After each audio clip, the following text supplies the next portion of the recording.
Bananas. Expedia. Watermelons.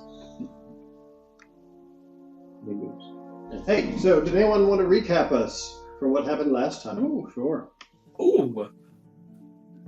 So last time, On Dungeons and Dragons. yes, we had 3 towers going down, and we saw another one going down. So we thought that possibly the witch was losing her ability to see all the possible outcomes of our situation, and decided to sneak underground versus going directly into the castle, and made our way to the Briganott's Mine, and got in there to the bridge again, and managed to dash across the bridge without encountering any of the skulls, which they were greatly disappointed for not getting their revenge. Woo, Tu, and Pew. Yes. Yep. And then as we got close to the entrance to the castle, we heard a bunch of noises, kind of like goblins. Yes. Chatting. And Wexley decided that he could take the wall down very quietly and everything without busting through. And how did this go for you? Well, Wexley managed to find a marionette and make friends with them and untangle them, and things were going quite well. And then Zorik tried to move a box that did not go very well, and smashed it to the ground. And so we had the cleric do the stealth. We had the stealth do the strength, and then you guys tried to have the deception and deception when the charisma guy was all the way in the back. We tried our best. What's going on? We made choices. Yeah, choices were made, and they did not go the way we wanted them to. And now someone is not happy that we are here. It is true. Someone is definitely not happy. Did we roll initiative last time? No, we did not. Oh, did we not? Okay. No, we did not roll initiative yet. We are going to roll initiative first thing. Where are we? Okay, so did I describe this individual? A little bit. Yes, but a revise would be nice. Yes. She was being tailored by a little goblin tailor and having her. Oh, we're fucking doing that? Okay. What? 1. No. What did you do? Almost. 2. What are you rolling? Initiative. I didn't ask for it. Oh, I thought that you did. Oh, sorry. Hold it. So we're asking for the picture right now. Right. That's what I heard. Yeah, that doesn't count. We still have an opportunity. I'm trying to find the artwork of this individual. They have a totally not threatening name. Let's see. We kill them before they can reveal themselves. Her name is Dr. Kills. Barely hear you there. You and I are there and stuff. No one else has come out yet, right? I mean, that's up to them. I mean, it's their closet. Yeah. God damn it, that's not what I want to do. No. Her name is goddamn it. Just like South Park. Tom Cruise and John Travolta still have not come out of the corner. Yeah. All right, let me do a search on this. Witchlight. Oh wait, this should be in the adventure. Come on, computer. I gotta be like this. Need more caffeine. Sources. Witchlight. That light. Motherhorn. Witchlight? That light. Why are you talking like that? Werewolf. Why are you talking like that? I thought we were all talking that way. No. Open image and new tab. And we'll send this on over there so you guys can see. So this chick. Oh, so pretty. This chick looks like that. Where's my mouse cursor? There's my mouse cursor. Yeah. I was about to say, there's you did show us that. Yeah, I remember. Yeah. With the little gnome guy humping her I leg. said that you did. My ears don't work when I'm thinking. Yeah. We wanted a recap. We didn't remember her. Yes. So it's that necromancy magic. It looked like the gnome's humping her leg. I told you not to mess with necromancy, man. I'm definitely the DM. So let's see. Page M. Is his hand going through her fan? It looks like it's no. Trying to push out of the way because she's putting it in her face, in his face. I still think he's humping her leg. We have Part storage. Yeah, so the tunnel at the end of the wall ended in loose-fitting stones with red light shining through the cracks. And you heard sounds of shouting and hammering. There's crates propped up and stacked in the corner. Blah blah blah. Found an 8-foot diameter circular wooden disc painted to look like a smiling moon leaning against one wall, which I put in the artwork for last episode. And you made friends with the marionette. Break a Leg is his name. Break a leg. Break a Leg. Break your leg. Papa Pasty. Yeah. That's who he's related to. Papa Pasty. All right. So there's cavernous underbelly of the stage is noisy and hot. Goblins work a forge, saw wood, and daub paint onto wooden backdrops. A woman in a tight-fitting dress barks orders at the workers while a goblin frantically makes adjustments to her costume using needles, pins, and thread. A tiny creature chained to a hooded lantern on a tabletop, which you guys recognize as a briganock at this point, is using a stick of charcoal to sketch something on a piece of parchment at unbelievable speed. And you can see his wispy little soul bobbing along next to him. So, when she sees you, she is taken aback, and I don't remember exactly what I said last time, but she's like, "Who are you and what are you doing here?" And it was basically along the lines of, "Who are you and what are you doing here? Yes. You're in my way." Yes, we're trying to get our act together and form her, and she didn't really buy She it. says, "But this is supposed to be a one-woman play, and you, well, I don't know what you are, but you're definitely not a woman. You did not get the Well, new these fucking script. sets, don't you? Yeah. Well, you don't look like goblins either. You're a bunny, and he's a shadow kai." Yes, I was friggin'. What's the word? Polymorphed. Polymorphed. Oh, really, were you? Once. I was polymorphed. It Well, was. Well, I- Indeed. You were, actually. I Yes. forgot about that. It's not deception for him. Yeah, so yeah. he says, what are you all doing? Are you coming out of a hole in the wall?" How else are we supposed to get here? you We're wanted trying to it stay be out of the a way. surprise. The Queen Monkey Muck, whatever her name is, she wanted it to be a surprise. To liven up the act. Well, this is certainly quite a surprise. All right, so I will allow you guys to roll a deception check to try and deceive her that you guys are actually stagehands. all right. Well, I'm not in the room, so. Well, you better get in there. I still don't feel comfortable guidancing myself, because that's... I have a plus 8 in that. Wow. I'll yell out. What's Man, going I don't on? need a Is that D4. one person or everybody? One person can Or lead. seven. One Something's person wrong with my die roller thingy. Okay. One person can lead and one person can assist, or two people can try and do it. I got a 14 plus. Oh. What'd you get? I got a 19. You got a 19. Alright. We'll go with the 19. We're trying to. Okay, so who got the 19? All right. All right, so what exactly are you saying? We're trying to get a set together here and get things ready for your show. Do you even know what my show is?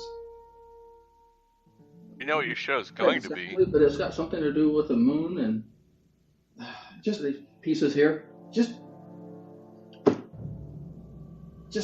get out of here. You're flames on the side of my face. Lance? He says, All right. "Well, go and pick up the moon. Get it upstairs. The All right, you do all right. know where the crane is and how to operate the cranes, don't you?" Absolutely. Yeah. He says, "Oh, go on with you." Grab this moon. How much does this moon weigh?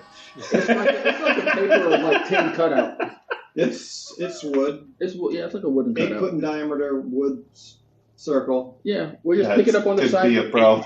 We just pick for it up. some of 8 foot us. diameter wood circle. We just pick it up No, on the it's side. not going to be that floor. heavy. It'll be We part just roll wood it on and the part side. It's just fabric. it's a wood. Yeah, so you can It'll be a wood. try to roll it frame along. rest. Yeah. All right. So is it a whole moon or a partial moon or? It looks like the one I did in the artwork last week. I got a I am 15 for my athletics. Hold on, I'll bring up the artwork and show you. Artwork. I just remembered crescent moon. Okay. Is it a crescent moon or a full moon? That's what I'm asking. It's You need a full like moon that. for an eclipse. There you go. Yeah. Look at that. Like These the, are- it's like okay. the face from the moon pie. Okay. Yeah. It's a happy It's moon. gonna be. That's gonna be paper mache on a wooden frame. No, it's wood. It's wood. Yeah. Okay. Okay, what do I Right. just do? I will step back and Roll give that moon hand out here. directions. All right, we're all acting like stagehands, moving this stuff around, trying to get the moon. I'm going to get out of the way of the people with the strength and the and give the hand directions. You and you pick. We're going this way. I don't know. Okay. But I got. All right, so who is going to move this thing? Because it's like wooden planks that have been nailed onto a It doesn't weigh frame. much, right? Stuart and Pickle. All right. All right. Okay. So Stuart will Yeah. take high and Pickle will take low. All right. Right. All Yeah, right. So we can manage to roll a thing. all right. So give me roll strength with advantage since she is helping you. Okay. This die roller thing is being persnickety. Hang on a second. There it is. I'm gonna roll a 20. Okay. Ooh, that sucked. And again, Yeah, 16 plus 16 plus my strength bonus of like a million. That's a dirty 16 20. plus 7. Yeah. 16 plus 7. 16 Okay. plus 7. Very good. Woohoo! So you guys begin moving up this OBS. That's not Discord. Here we go. Roll 20. So you guys begin moving this out. This woman who,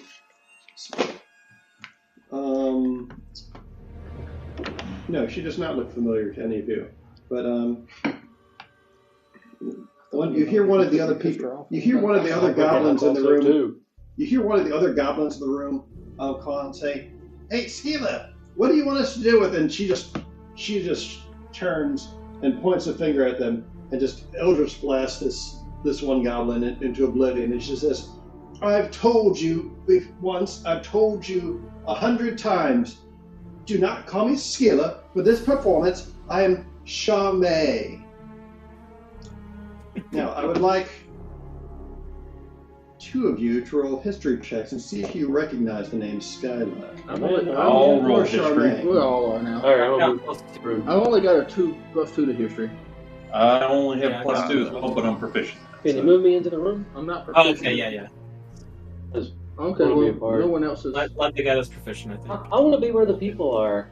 Oh, I got a nat I 20. want to be where the people I got are. a 16. I So, got a 22 nat 20. yeah, 18. Okay. So, the name Skila sounds a bit familiar to you. Ooh. You recognize that name. They're one of the people that Elkhorn was talking about when he was bitching about the Order of Malevolence. Yeah, she's supposedly one of the members of the Order of Malevolence. That's not good. She's. Right? It may be an ironic name. Maybe that's why. Yeah, It's an ironic name. they're actually all good guys. Yeah, They're such fine. optimism. So, They meet up to play card games. They're the best of When the has Optimus ever actually worked out? to be clear, going through this room is a rabbit, a goblin, goblin, an elf, an a elf, human. a human, Another elf. another elf, a bear. Yes. Wait, no, the bear didn't come in. Yes, Did it? yes, the bear was That's with why- us. that's No, why it disappeared when we long rested. I he brought it back. He wrote Oh, it did you? again. Yes. Oh, Right, back. And that's why I was trying to move the boxes to make room for Yeah. said bear. I got her attention. So the bear and another rabbit. That's why it's called a menagerie. Yeah. What else do we have? I'm missing something. I know. Oh, We and have the- ADD. So Mentioned yeah, we Glenn. ADHD. Remember The- Glenn? Okay. Alright, I'm gonna lose it. Yeah, Valena's here, I think, too. Yeah, for Leonard. Hey. Rolling. Dalric, how do you get it to do your little thing that says history check instead of just rolling it? Just click history and roll. And if you open your character sheet in D&D Beyond, you can click all the little things inside of D&D Beyond on your character sheet. Yeah, but you'd have to be logged into Roll20 on the website rather than Discord. Because it's a browser plugin. Okay. I just discovered that tonight. So yeah, I've got Roll20 open as a page on my browser. Okay, I can do that. I'll try it. Also, right? Sorry for the distraction. It's okay. And if you know your modifier, even when you're doing the roll 1d20, you can do a plus out the side of it, and it'll add in for you. Yeah. No worries. So, where are we? We're rolling a moon, and we're trying to roll it to wherever a place is Upstairs, that we. wherever that is. Well, it's going to have to go up a lift, I think, not necessarily stairs. So Anyway, Is we there a don't really lift? care. That might be a lift over here. Yeah, we don't really care though. So as you're looking We around, need the moon. We need to create an eclipse, dude. Well, we you have need the other ways of moon. doing it. You need the moon. You need the moon. That sounds terrible. I know. Somebody's grabbing break a leg, right? You can grab him. I've already gone past that. All right. I'll walk in there, and you want to tell me to grab him? Yeah. All Hey, right. grab that marionette as well. I think that would look good on the place. You know what I mean? I'll use a mage hand to bring Okay. the leg along, so that way he's like, on his own.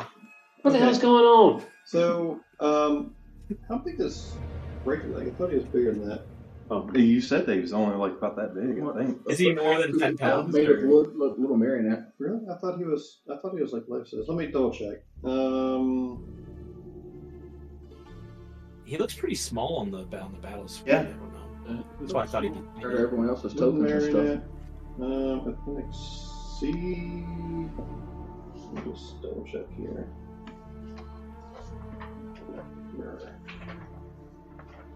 Like, if anyone's seen the Goosebumps story, I was kind of imagining him like Slappy or something like that. Yeah, something like that, or literally, I was thinking Pinocchio. I was thinking more along the lines of the Twilight Zone. Also, Oh, that's a good one for you. God, I ain't Yeah. thought about that in a while. He's not a marionette. But Thanks he's for very my stuck with future the- nightmare. Yeah, you're welcome.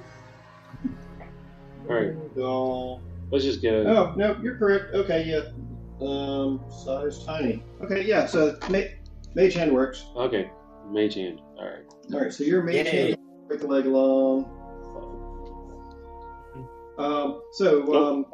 You come out and she's still fussing as she gets jabbed in the ass by another pin by this poor goblin that is. Hold up. I am insight checking that fucking goblin right now.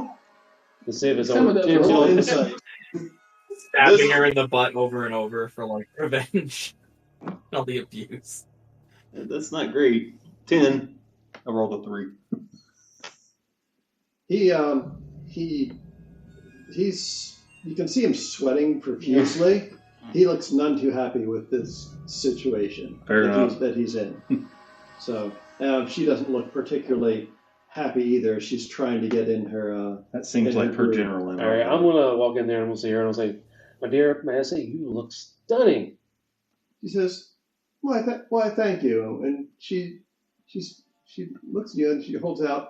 She says, "Well, you're not a bad-looking fellow, are you?" He's gonna do his most formal greeting, kiss her hand, etc. Say, "I am Benito." Benito. Oh, that's a fine name. Tell me, are you free after the show?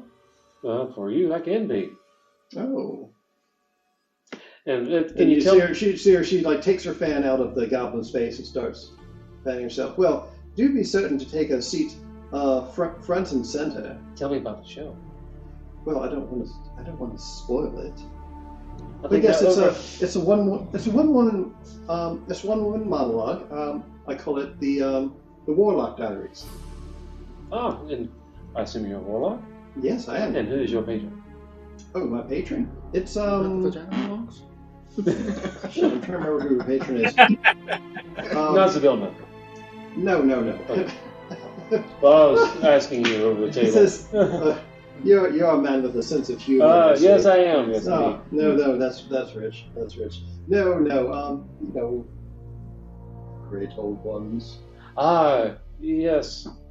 Very mysterious powers. Indeed. They have this little trick that they can do with their tentacles. Now I bet so. that sounds interesting. Maybe I'll Okay. Go Maybe I'll on. have to, maybe I'll have to show you sometime. You're not Japanese, are you? Go on. Sounds like something we can experiment with. Well, Sorry, I don't have enough alcohol. good graces. Good. Visioning the fan art now. Oh yes. Do I see anything of interest in here? There's a tall lady in a green dress. Anything else of interest? Um, Like if it ain't bolted down. Alright. as you're Over looking to around, the give me a perception check to see if you notice anything interesting. Yeah, because I was going to say, too. over to the far right looks like a lift. Yeah, to the south. I mean, The there's a south, whole- yeah. Yeah, but it would be the right coming out. No, no. Yeah. Yeah, there's a whole bunch of shit in this room actually. Yeah. It's full of stage props and backdrops. No, I didn't notice shit. Yeah, so can Right. Let's Do you have eyes only for Yes, Charmaine? Charmaine. I'm paying attention to Charmaine. I was looking for valuables. Now I found something valuable. Well, yeah, so since Pickle if you were to roll into the moon, Maybe you yeah, can check the phone. than that. Not involved. Yeah. Yeah, Cool. I'm trying to roll this big old heavy ass thing over to whatever looks like a stage lift. All right, so she had mentioned something about a crane. So you guys exit here. Right. You're just kind of standing there because you're not really sure which way to go. There is a pair of large double doors over here. There's a staircase leading up over here, and then there's something that looks like it might possibly be a freight elevator over here. Yeah, that's what I'm looking at. When does the show begin? It says, I believe we're due to start within the hour. It shan't be long now. And can you give us directions to the theater? Oh, yes, why, certainly. Wait, I thought you said that you were stagehands here. Yeah, they are. Yeah, we need the crane. Is that a thing, the square thingy over there? He says, well, no, that's the lift. The crane is out through the double doors. How do you not know this if you work here? This is our first day that we got called into this gig. Excuse me, ma'am. I can't help but notice that you're having some issues with your dress. Perhaps a more deft hand is required. Perhaps if I could just borrow your attention for just a moment, just stand like so. And I'm going to try to push in on this goblin that's trying to see her dress and do that to try to distract her from this line of talking. Right. Give me a persuasion check.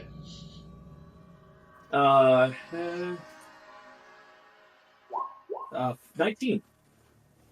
Okay, so when you get her attention and she turns around to see this large, fluffy man, and the goblin is just like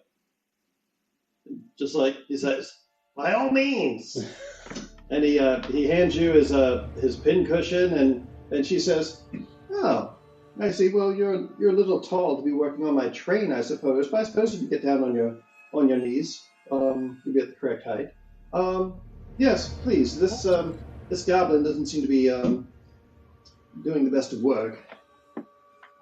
So she's busy. So she's now busy talking with Pip, and you see the goblin just kind of wander away behind her. It's just like. All right. So now that she's thoroughly distracted from the, we don't know where we're going lines of question, I'm going to try to do a sleight of hand check to try to do a good job here so we can get a good distraction. Okay. Is that okay? Okay. Yes, that sounds like an excellent plan. 16. Meanwhile, Okay. we need So- to head to that double door to get the moon on the crane, right? Yep. Yes, correct. So I'll go ahead and move forward and try to survey the room and see what's around and open the doors. Okay, so you're moving over towards these double doors. Yes. All right. You move on over to the double doors, and they open inwards. They're barred from the inside. So you release the mechanism, and you're able to pull them open. Let's see here. Lights. Let us open these. Or actually, just delete that. So. That don't look right. Oh, it does. Oops. So you look outside, and there is a pier extending out into the abyss. Keep in mind, this place is over a mile high, and outside you see clouds and lightning, and don't appear to be any guardrails or anything out there. Close. Look up. Is there a crane up above? Yes. So, in Wow. fact, I believe. Let me see if I can let you see this. There's a side view of what this place looks like. So let me see if this will work. Oops. All right, so let me move this over so that you guys can see it. Aha. So here you have a profile view of Motherhorn. Ah, this is a Greek style open theater, right? You are correct. So the theater Oh, look, it is up here. So we're on the lower. Yeah. Yeah, you platform. guys are on the lower at the cusp of the lower platform is where you currently are, like right about there. Theater's upstairs. You can see that there's a number of balconies in these towers. There's a near tower, like towards the viewer, and then there's another tower behind it, like a far view, so it's symmetrical. And there's lots of balconies that, like luxury boxes that overlook the stage from above. And You know, had you taken it, this is a long causeway that comes up here from the overland route. so to get this moon on that crane, somebody's gonna have to go up the stairs, come out, navigate the crane, and give us the line to pull the crane up to the stage level. Operate it from down where we're at. No, the I don't control know. upstairs. Okay. Gotta go upstairs. Stairs. So who's gonna go upstairs and operate the crane? So, shall we go upstairs, Finito? Well, is there any way to do this from down here? He said no. So can we check it out? Yeah, down here. All right. So yeah, we'll take another look at another I'm door. not pulling a hammy, rolling it upstairs. All right, we'll take a look at another door. Okay. All right. So you head upstairs. Okay. Who's going with you? I'll go. Yeah. Is anyone going with you? Yeah. Yeah, we're going. Zalwork and Venito. And that's the door ahead of the double doors to the left, right? Of the double door? Yes. Oh, did I just dismiss all the damn by accident? No, you did not. No, it looks more like you re-enabled it. Okay. At least on the side view, we can't see anything, but there's still blacked out areas. Okay. All right. So Benito goes upstairs, presumably to find his seat for the show. And he finds himself. So yeah, and so I'm going along with him, and Let me read the description of this place. also we're actually in the seating of the theater now. Yes. All right. So you find yourself in an open-air amphitheater that's carved from the slope of the mountaintop. Short, cloaked figures sit on tiered stone benches facing the stage. Enclosing the stage are 10-foot-high stone walls above which you can see the stormy sky. A team of masked goblins is preparing the stage for a play, while costumed actors fiddle in the wings and recite lines. Lighting is provided by an intricate overhead contraption upon which several more masked goblins are perched. The sound of chains clanking and gears turning can be heard coming from somewhere underneath the mountaintop.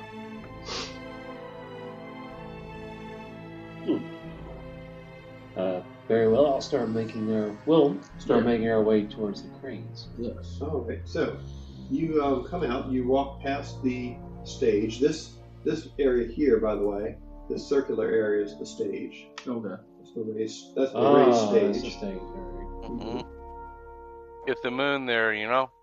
Oh yeah, there's a half moon right there. Yeah. So you come over this way. It's either a moon or a pumpkin. Okay. Oh, I see. No, that's the crescent moon with an evil face. Got it. It looks most unhappy. So yeah, you see that up here there's two large cranes. Let's see. Yep. It looks like each one is manned by a single goblin.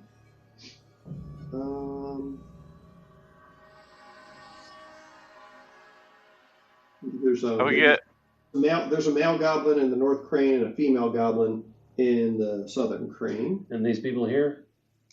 Some more goblin helpers. Okay. So I'll walk I up think to it's the time goblin. for Miss Pickle to talk to the goblins about hoisting our moon. The Pickle didn't go up there though. Pickle did So not go you guys up. know how You to. only speak common. Well, you speak goblin. Yeah. So I want to tell them in Goblin that we're waiting. They need to lower the cranes because we're waiting to hoist the moon up below. They look back and forth at each other and start whispering to themselves. It's like, Is there supposed to be a moon in this one? I don't know. He's bigger than we are. Just do what he says. Well, Scala, whatever his name is, said to bring it up here. Marsha, whatever what be called now. Charmaine. Oh, okay. Charmy. Her character's name is Charmaine. Charmaine said to bring the moon up here, so that's what we're doing. oh, okay, fine. All right. Hey, Zolt, Speckle Nose. We got a load to haul up. So they're like, all right, I fine. think we scared them enough calling their own name, but they're going to listen. Right, so they, you see them. Each one has like one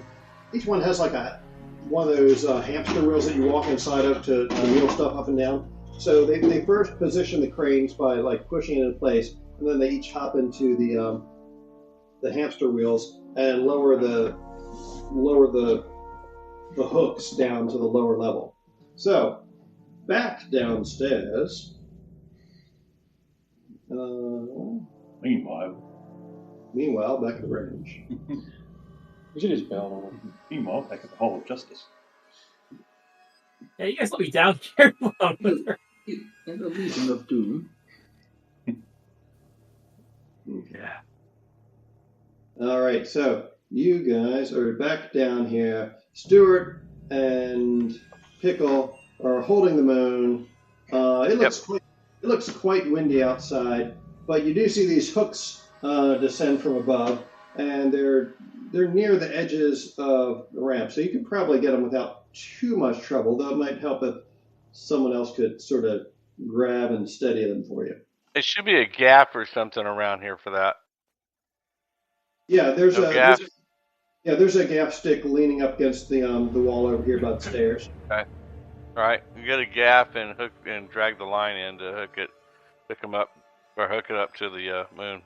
Okay, so the bear's doing that, I take it, or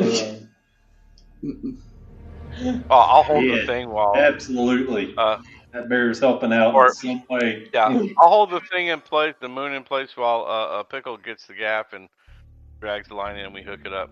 We can manage that together. oh sure, send me out on the windy bridge of Doom. Let the little lady do all the work. I see how it is. That's Pickle's voice? It's a matter of leverage. I mean, just It's it not should be fine. Pickle's That's Pickles? Michael's Pickle's voice. Yes. All right, so That's what you sound like, Aaron. it's definitely what you sound like.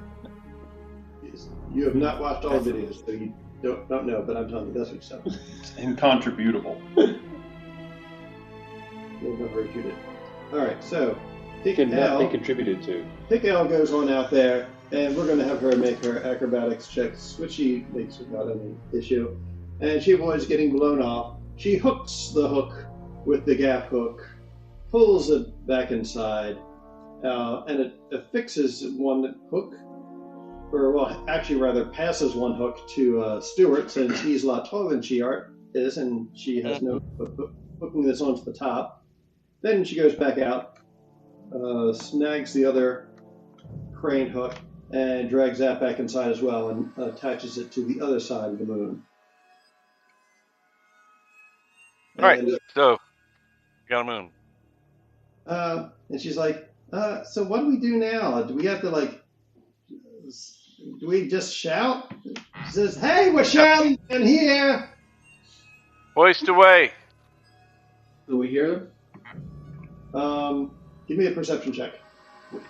I'm a sergeant in the military. Good luck with that one. I'll try. I don't want to scare my neighbors with my Both okay. I sergeant. assume we can both try it. Yeah, it's probably a good idea. I think we hear him. 16, 19. 16, 19? Yeah, Pickle's not exactly quiet. No, she's not. Right. Role played by me. So I tell the goblins, they hooked it up. Push the moon up. Oh, yes, sir. Elf, sir. And they reverse course and start jogging the opposite direction. And you hear it as the moon gets lifted up, and there's now a moonrise between the cranes. Do we have another gaff hook that we see? Here? We don't To pull the moon in? have the goblins. Oh, it's true. Oh, yes. Pull that moon in for us. You're not used to that. Delegate. Got used to supervising. That's right.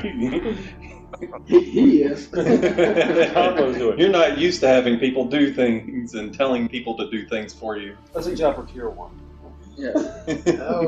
Oh, yes, sir. The hoisting and the gaping and the hooking and the unhooking and the rolling and the porting. I'm glad to see you know your role. So they rotate the cranes inward, and the others on them draw up the slack as they do, so that it keeps it suspended neatly between them, and then move it safely onto the stage. No one gets blown over the edges, not even Erin. You're very sad about that. Sorry, you could have flown. So, how exactly we're going to work this into the supposed descriptive cause of the desired effect we'll have to work out. Well, this is one way we can make an eclipse, but we also have somebody with us that is the moon, and then there's somebody in here that is the sun that's been captured. Oh yeah, Gleam is still with you guys. Yeah, Gleam's with us. Yep. So the other way we can make it, So, I assume we're still going to do distracted at the is same time. find her and see if we can rescue the other part of Gleam and whatever we have. I completely Gleam. forgot about Little Gleam. Yeah. Is it Glimmer the other her? Or Glitter? Gleam? Glister? Glister. Glysterine. Hey, ask the goblin if he knows where Glysterine is. Glister. She got kidnapped. I'm not sure I want to ask them if yeah. Tell the goblin we got they want to use some slave labor in the play. They want to feature the prisoner as part of the play. Yeah, they're gonna like torture the prisoner or something. That'd be entertaining. It's entertaining. I'm better at acting. Does the goblin speak common? Yeah. All right. Charmaine wants to use a prisoner in the show. Where do you keep the prisoners?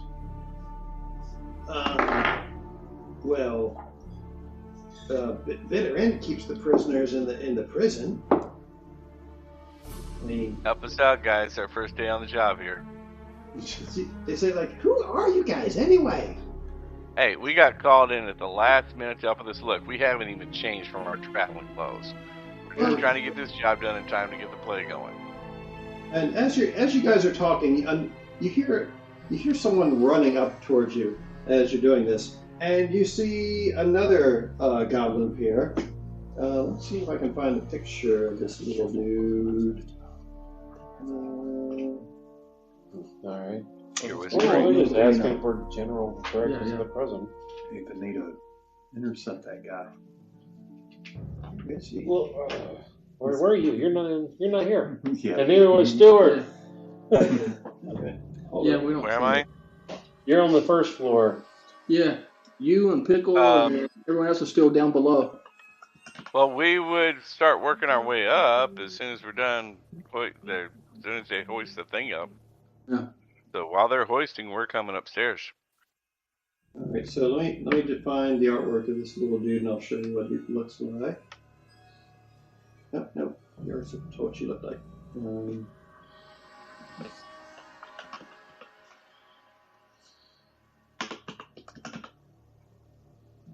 Tappity tap tap.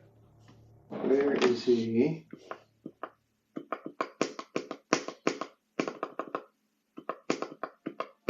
Come on, you bastards. I'm clicking. They only list this character's name like 50 times. But the one time you own it. And none of them are adjacent to this fucking picture. Alright. Google, don't tell me now.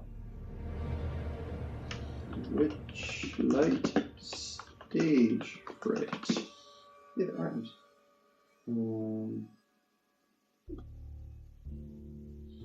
I don't want to use goddamn Bing. Bing never shows me anything useful. Bing sucks. Thank you, Microsoft. How'd you get... Oh my gosh. Would you like to use Edge instead? Google, help me. Bing is like Windows 8. So terrible. Witchlight stage fright. Images.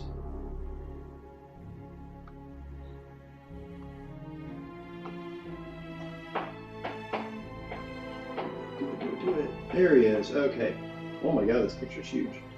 Open in a new tab. Do not show. Oh, the picture's not huge, it's just a delivery thing. Alright.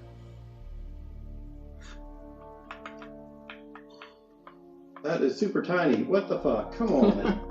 Hold up, let me find a better picture. That'll work. Oh no, it closed. I thought I had an artwork of this little guy. Is that, to scale? I mean, he's a goblin, so he's kind of small.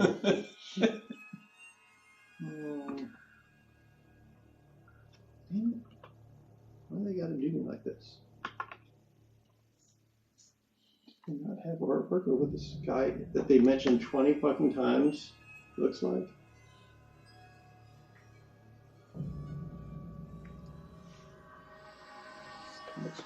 You know, the funny part is we're actually computer professionals, and we can't get a damn picture to load.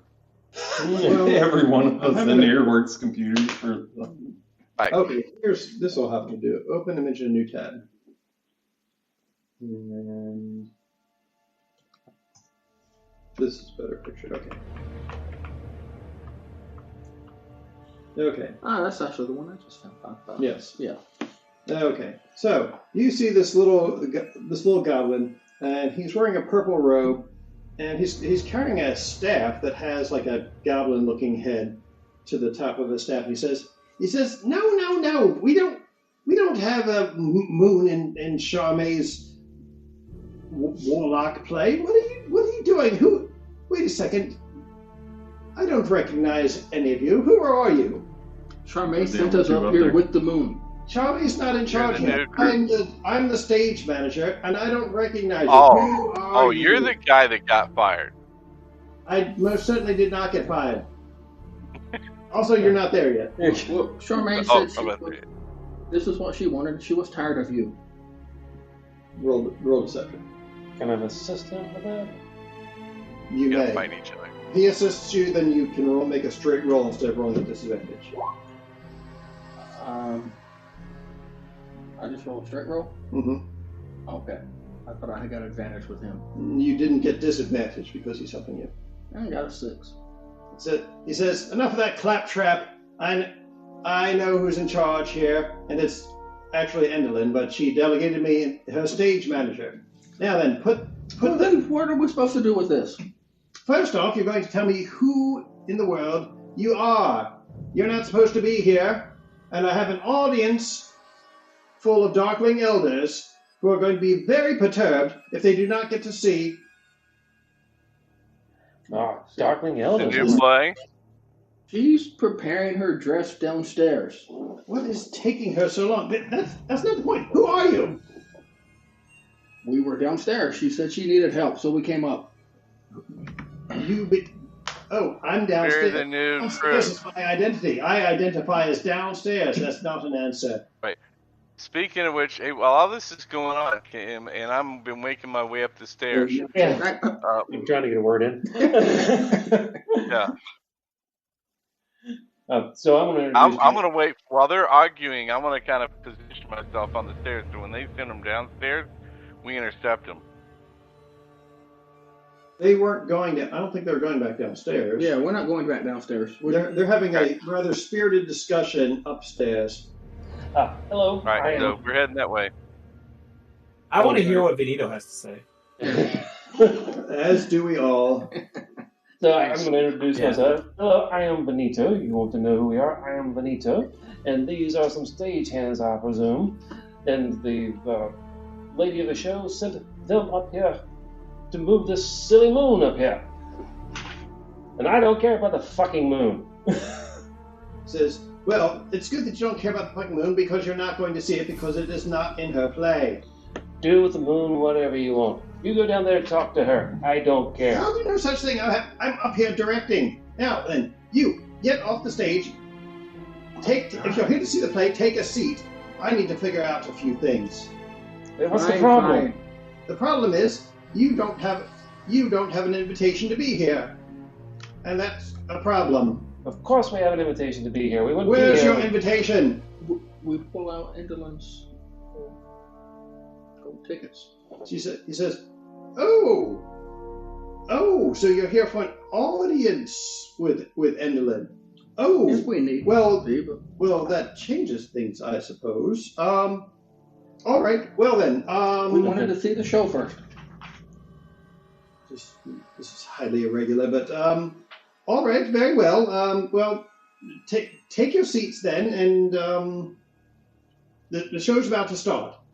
And he hurries downstairs, and he encounters Stuart. Stuart is ascending the steps, and he just tries to shove. He's muttering stuff under his breath, and just tries to shove his way past Stuart.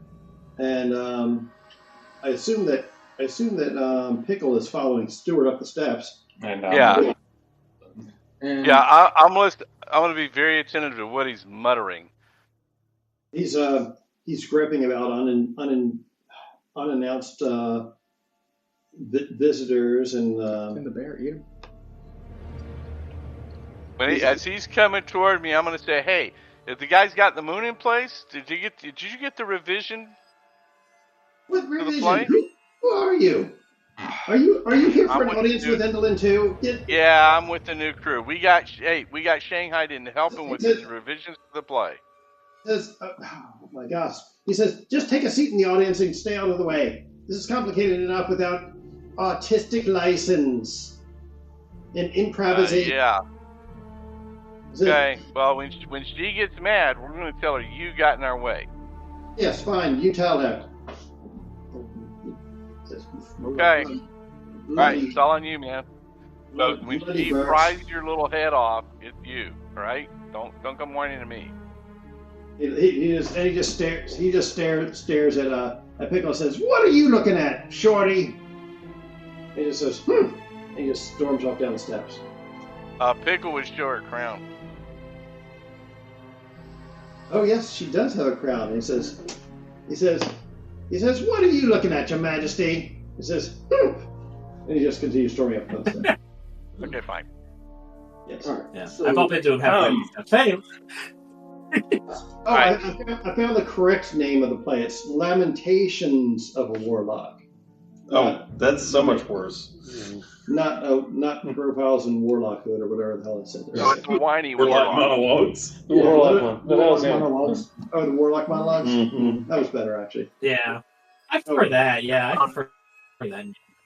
Honestly, The Missed depth of opportunity. my darkness is like the inky soul of a coal miner's. Never mind.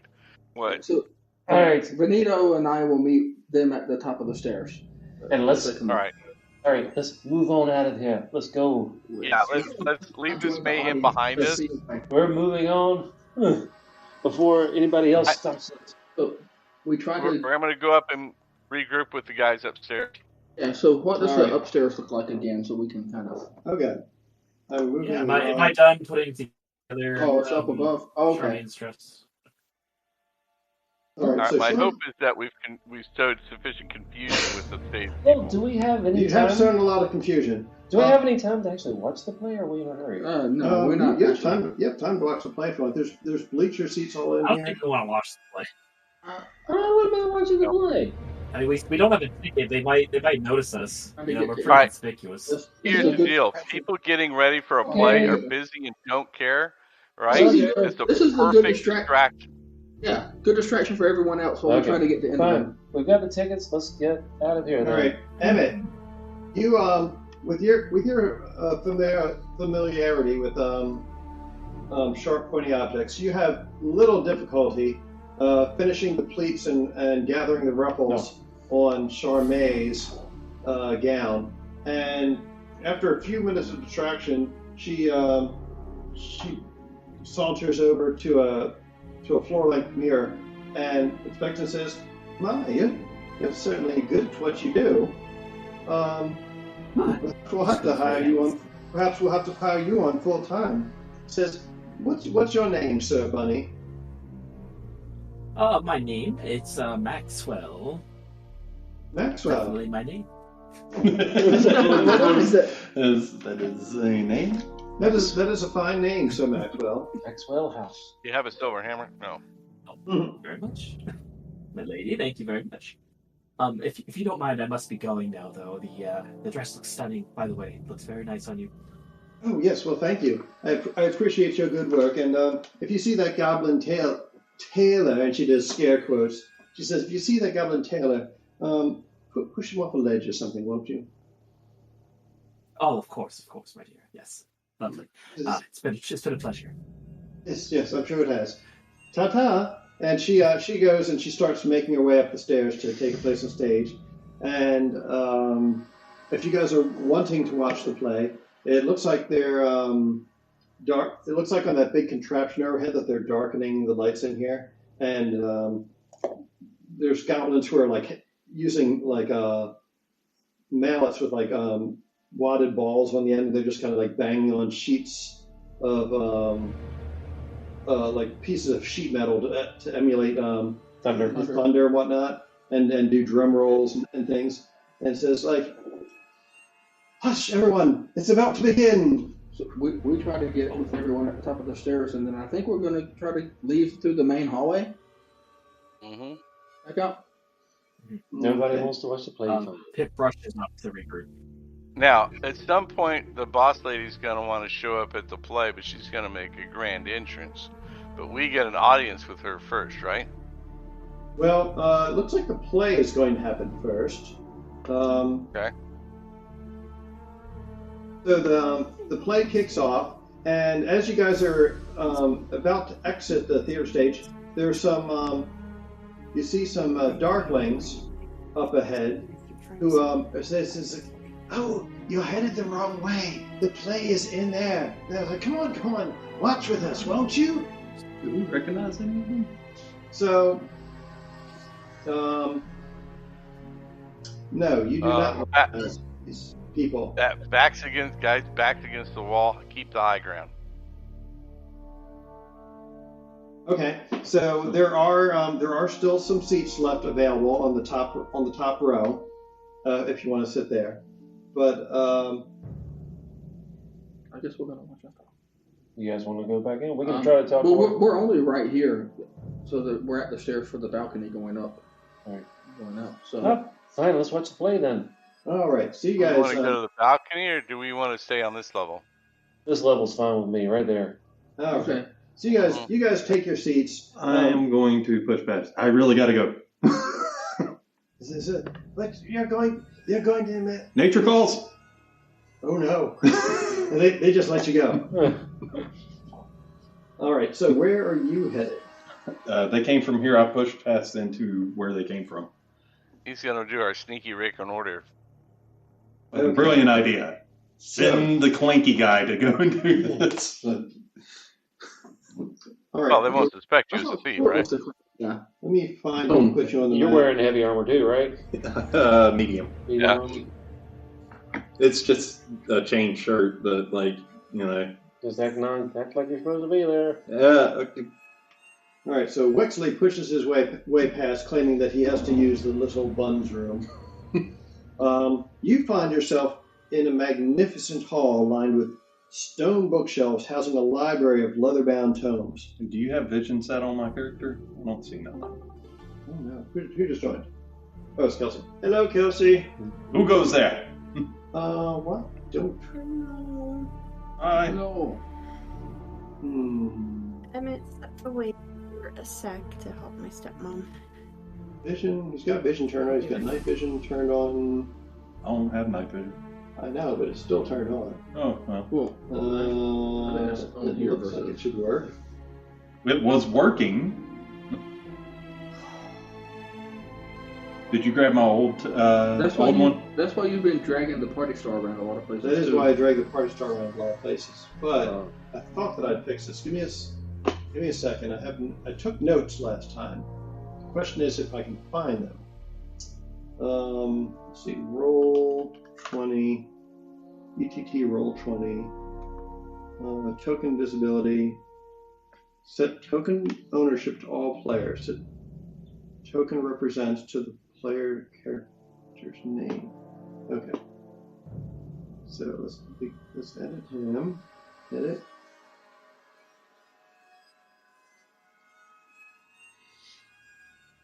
Use selected token. That was already set. In the player terms, all players.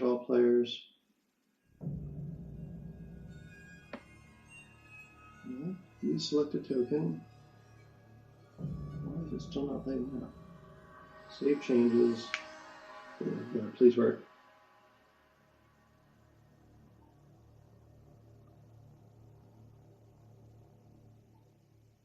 God damn it. I don't know why that isn't working. It should just work like the party star, right? It should. Let me try deleting him and putting him back on.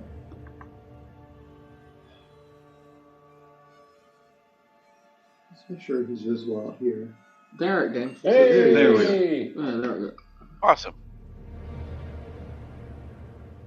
Am I so small? Okay. I mean, you're Better. pretty smart.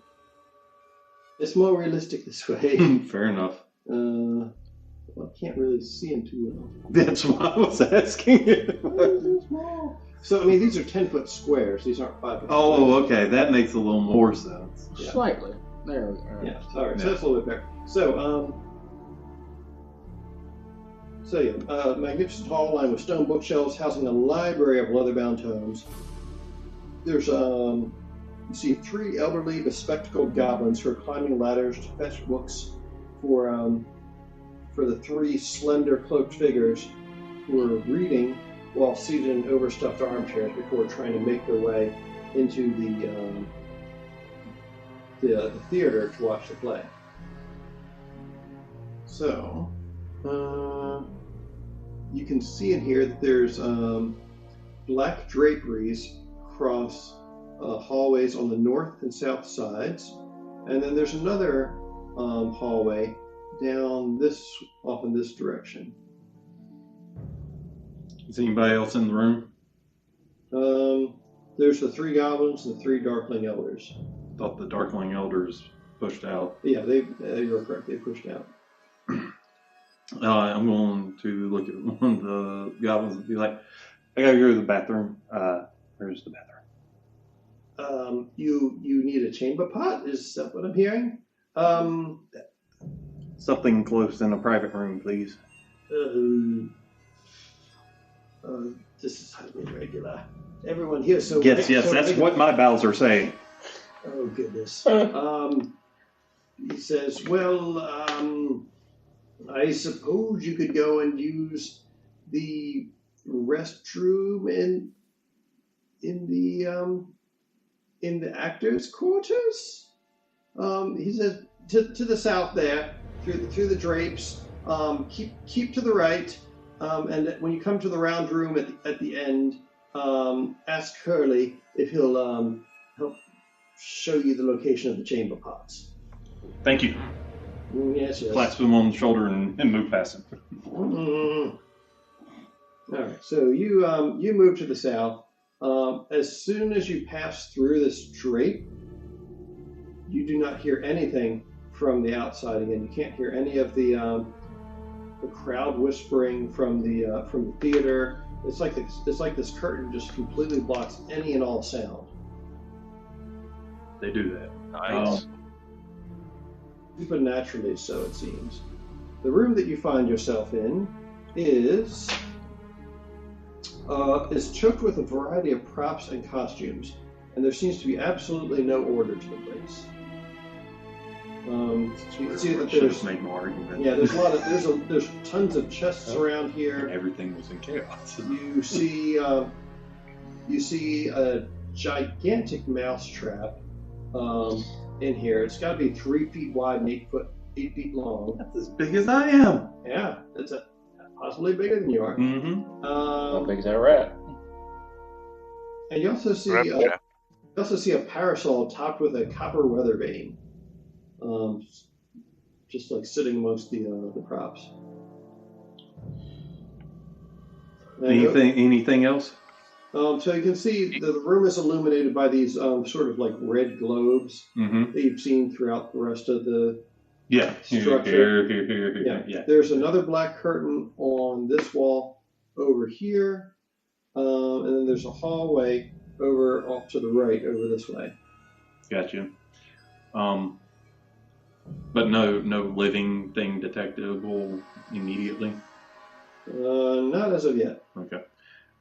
But under my breath does anything in here speak?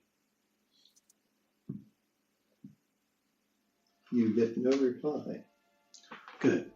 I like talking to myself. Where's Break a Leg at? Did you? I imagine Break the Leg got left with the bear. Yeah. Which didn't come upstairs, I'm guessing. No, wait a second. Emmett. Emmett was using the mage hand hand to bring him. But Oh yeah, I guess he's he's with Emmett. Okay. Yeah. So he's got a puppet with him. Yeah. I will head towards where I was directed. All right.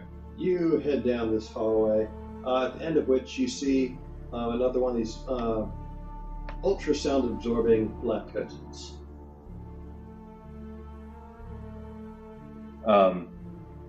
Knock on the wall beside it. Hello, is anyone in there? So you knock on the wall beside it, and there's no response. Pull it to the side. Okay, you pull it to the side, and you can look in. Just enough to put my little bun nose through. Okay. Resting against the walls of this circular chamber are 3 dressing tables, each one with a mirror atop it. The mirrors are bordered by tiny balls of bright golden light. An ornate high-backed chair on clawed feet sits before each table. Slumped in one of the chairs is a bugbear dressed as a green dragon from the neck down. On the floor nearby are the fake dragon head and tail that complete his costume. Give me a perception check.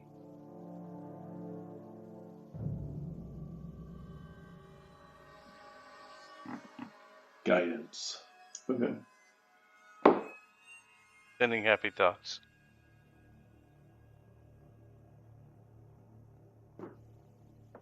Oh god, it's only added 1, which makes that roll a 20. And it gives me a 27. So the bugbear looks strange enough in his dragon costume, but all the more unusual because he casts no shadow. That's fucking A weird. vampire bugbear in a dragon costume. Well, Or, no, Well, something like something that. else. It's did not, that. not no reflection, but no shadow. There was something else that didn't cast. I don't know. You're right. No shadow. Different. oh, when that We're not there, but don't overthink it. that did the plays and everything for us. Were those shadows or not shadows? I can't remember. You come across something that didn't have a shadow before, but So we came across shadows that didn't have people. I think Fina, the little goblin girl, whose parents were being punished by Endelin. I think she mentioned something about the fact that Endelin has a pair of scissors. And take shadows. That she uses to cut yeah. people's shadows free who upset her. Ah.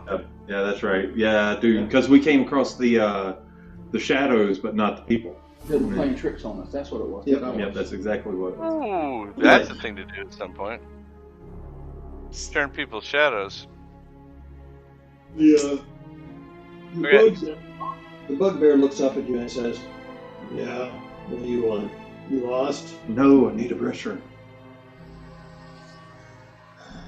Says, through that curtain, and he points to the north wall and says, "No, they just used one of the chamber pots in one of the bedrooms, I guess."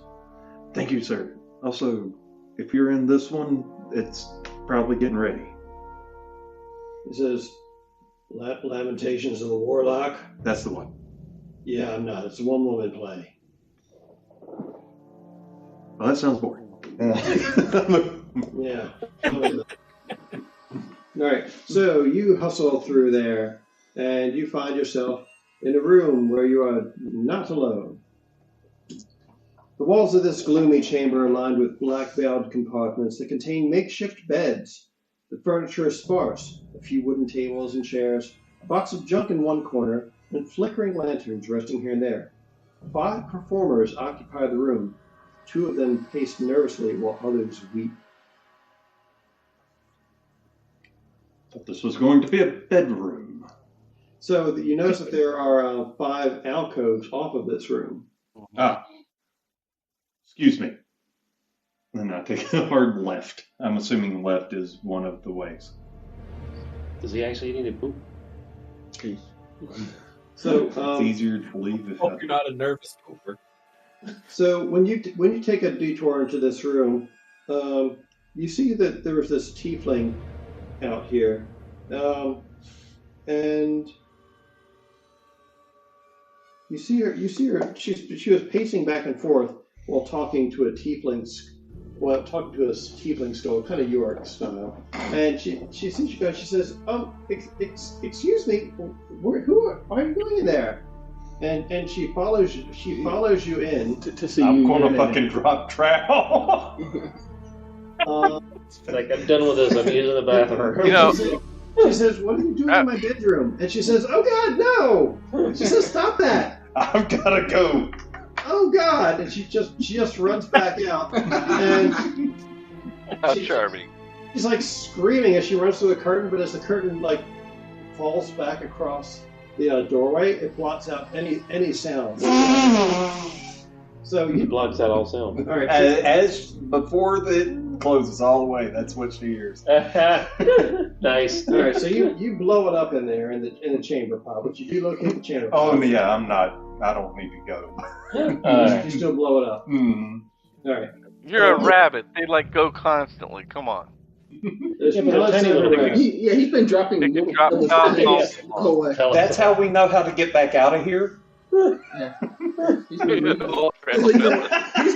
a pebble trail the whole time. On purpose. I broke the DM.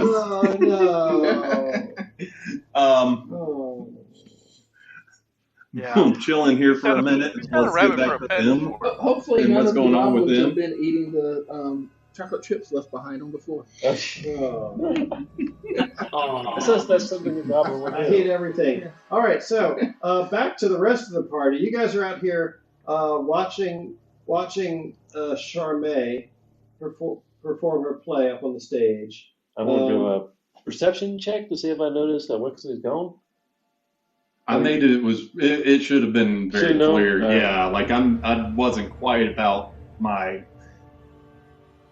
impending All right, I'm bowel gonna movement. turn to Zalric and say, we go look for the bunny or do we go to watch the play? I'm a little bit nervous about that bunny running around. He's not the most reasonable little fella. No.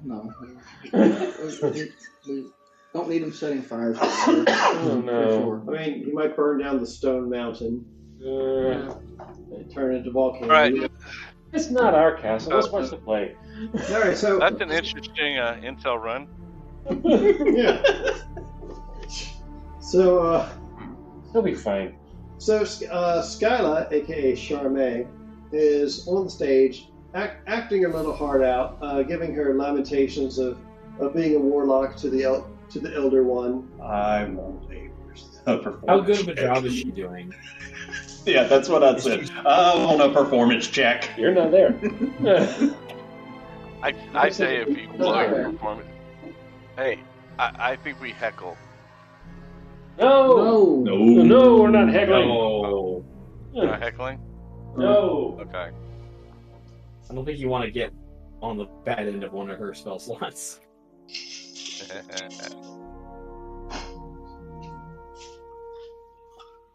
We have an invitation.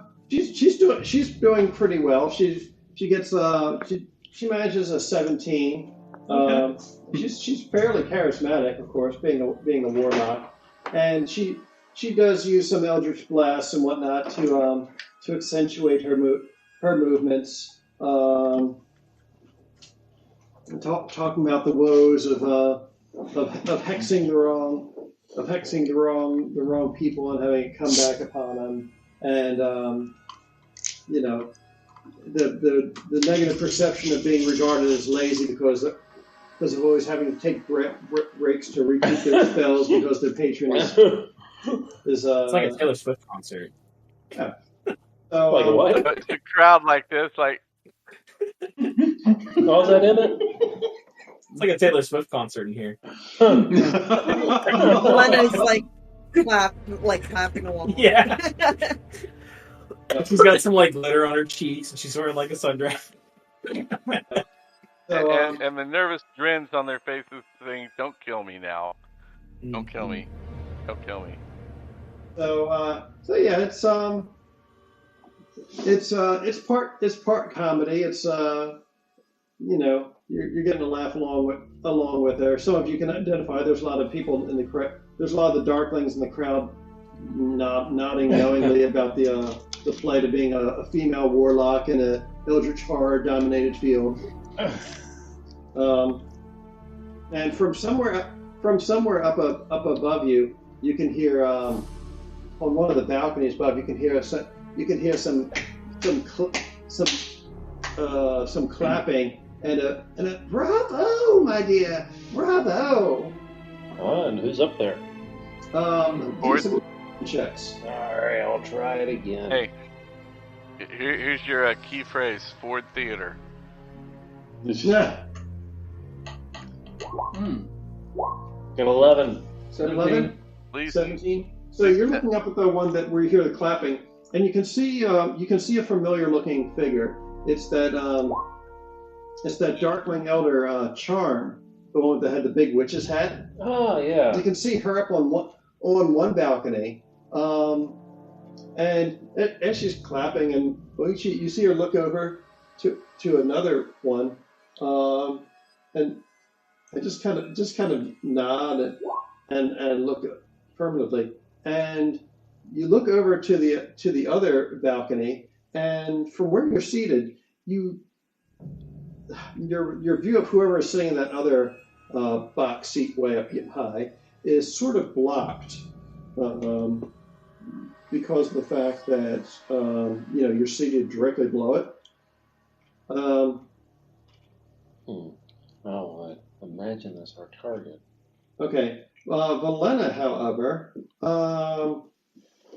she sees that you guys are all kind of craning your necks trying to look up there. So she sort of excuses herself and forces her way through the crowd a bit to get a more advantageous seat, and shifts her position a bit. And when she looks up, she can see what looks like a kind of confusing looking figure. They're dressed all in black, like these long black veils, and they've got like thin, bony arms and long claws. But their whole outfit looks almost like it's just crazy looking. It looks like way too big and mechanical, and almost like someone wearing a black pavilion tent for a dress. It's kind of ridiculous. And that like figure, a black General Grievous. kind of, sort of. And that figure is just sort of nodding along knowingly, and sitting on the edge of the seat with their creepy long hands and with the kind of pallid flesh, just kind of sort of flexing them and steepling her fingers as she's watching the play down below. Not really saying much. And as the play finally concludes, and you hear the Darklings all like clapping and in applause, going, "Yay! Good show!" Benito's going to clap too, and so some celebratory blast. All right, so you shoot off a couple celebratory blasts and whatnot, and Skila, aka Charmaine, sort of blushes and does a deep bow, and the Order Russian gives you a good wink. Like, I just clap along beside. Bravo! Bravo! Yeah, and as you guys are cheering, and you guys sound a lot different than the others who are here, especially when the Eldritch Blasts get set off. Typical Darkling fashion, yes, exactly like that. What? In the lounge shower. Oh. I have a question. Can I actually try to like sidle up next to this person? Like, is there any opening to like approach them? Which them? The actor on stage? No, the person that we were looking up in the stands. Okay, I don't think you're here yet. Let me move the map so that you can see what this place looks like from the side. Yeah. Let me reorient the view. Yeah, I think she's up in the balcony that's above where we're at. So the stage where Charmaine is there. You guys are up in the top row of the stands here, basically. Yep. Yes, get up. Stop. And up above you, there's 2 rows of balconies on these towers. So you're looking at this castle at Motherhorn in cross section, in profile, basically. But it is symmetrical. So this tower here is on the near side, and then on the far side, there's another tower just like it. And on each tower, there's a lower and an upper balcony. Okay. So,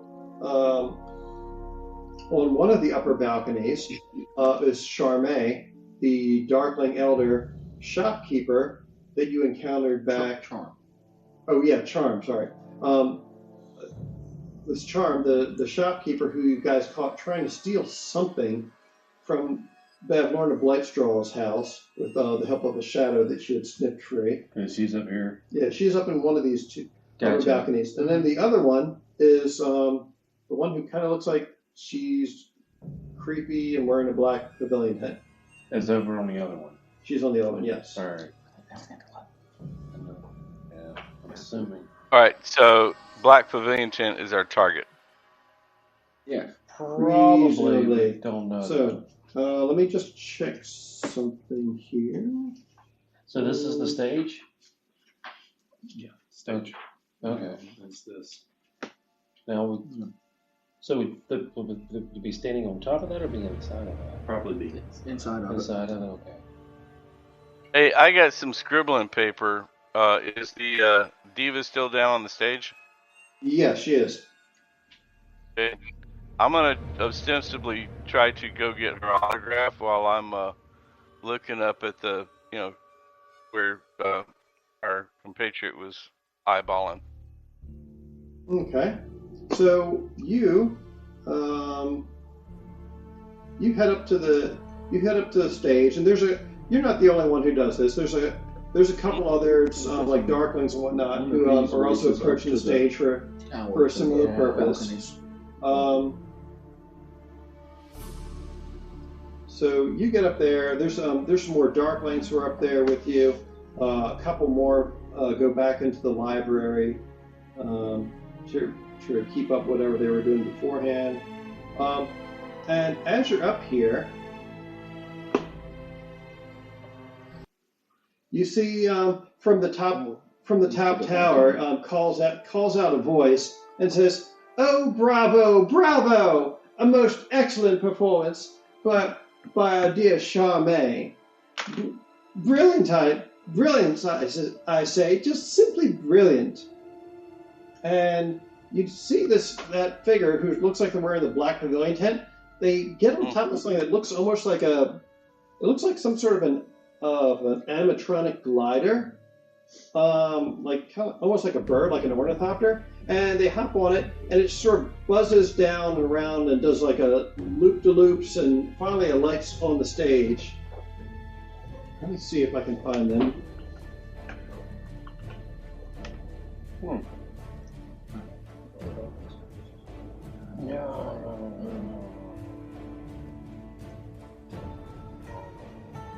I kind of give a little head nod to the guys hanging up on the stands that, kind of like this is gonna be it. No, we're shaking our heads. No. Are we going? Are you No. mad? There's so many Darklings around. No. I'm not saying we're gonna. No, I'm not saying we're gonna attack, but just watch and just be. Yeah. You might want to come up and approach, do our invite, that sort of thing. Yeah, we're surrounded by Darklings right now. This is not where we want anything to go down. Yeah, No. not the ideal engagement. Not standing on the edge of a precipice. No. All right, so that figure who you just heard speaking, she is looking like this. That is Oh. creepy. Pretty. That's what I was thinking. Pretty Yeah. close to what I So it's- posted, I think. Yeah, I mean, Oh. you got some drip going on. Oh. yeah. So She's it a is. busted umbrella and a half, ain't she? Yeah. So it is Endlin Moongrave herself, and she says, "Oh, bravo, bravo! A marvelous performance as always, Charmaine. The Lamentations of the Warlock is definitely one of my favorites." It's like, well, we shall have to see a performance again next week. So I guess she's a lich. Is she wearing a dark mantle? It's your own thing, Like a dude. monster, like a dark mantle from the Underdark? Possibly, Yeah. Does she have 4 It hands? looks like it. Yeah. She has lots of hands. She has more hands than is customary for one who is possessed of hands. She's And Who are, and overall, for those of us who are havers of hands. for those of you who are average hands, also as all of you are looking upon her, you can't help but think to yourselves as you take in her visage, what a terrible day to have eyes. Yeah. I'm Let 'em trying know. to do my best fanboy thing. Yes. So Charmaine does do an autograph for you, Stuart. So you have it in this great, extravagant, flowing script that takes up pretty much the entire sheet of paper that you gave to her, and it's got an insane flourish after it that somehow still sparkles and sparks when she hands it back to you. It seems to be partially animated.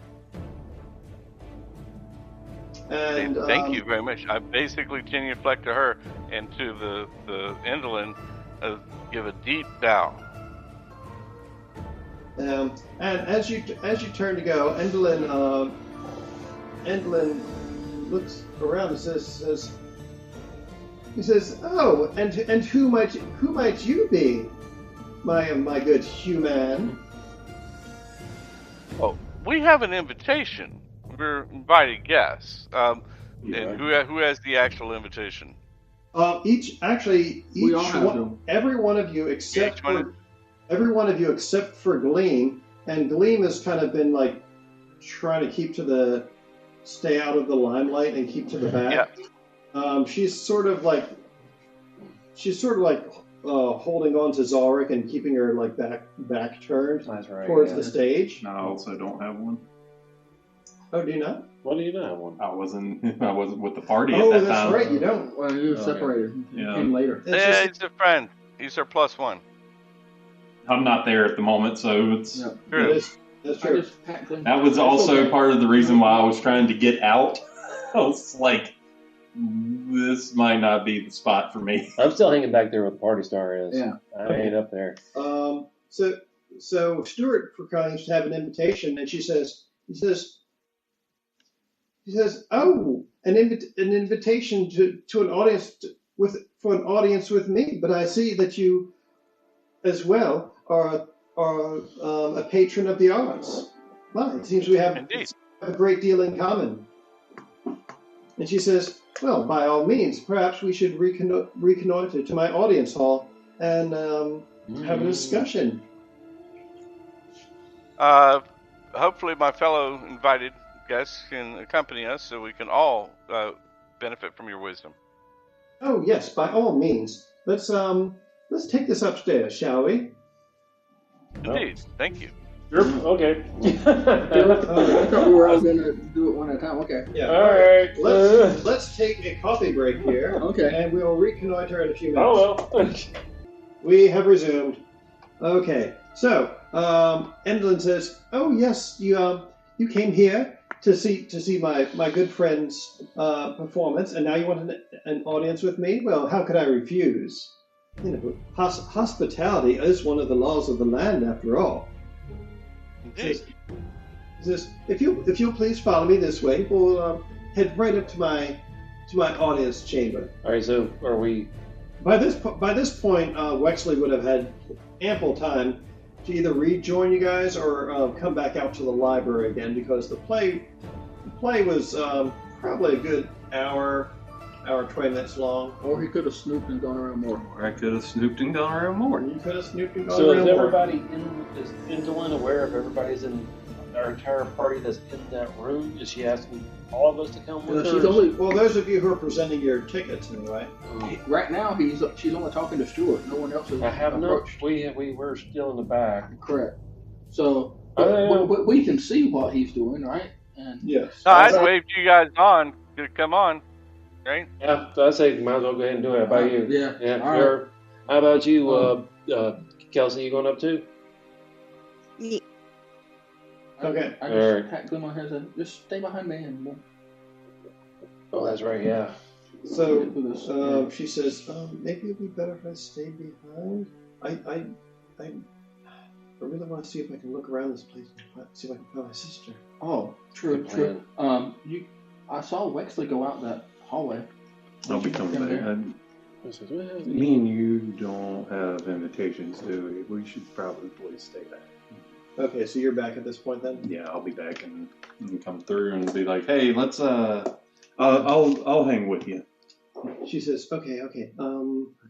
And you guys, she does a perception check, and she waits for a moment when it looks like Endlin and Charmaine are distracted, and Charmaine seems like she's a little bit crestfallen that Endlin has seemingly swooped down and stolen the show, while she was expecting to be receiving like adulations and whatnot, and instead now she's like basically holding court down here. She seems a little bit. I was kind of trying to bait that, actually.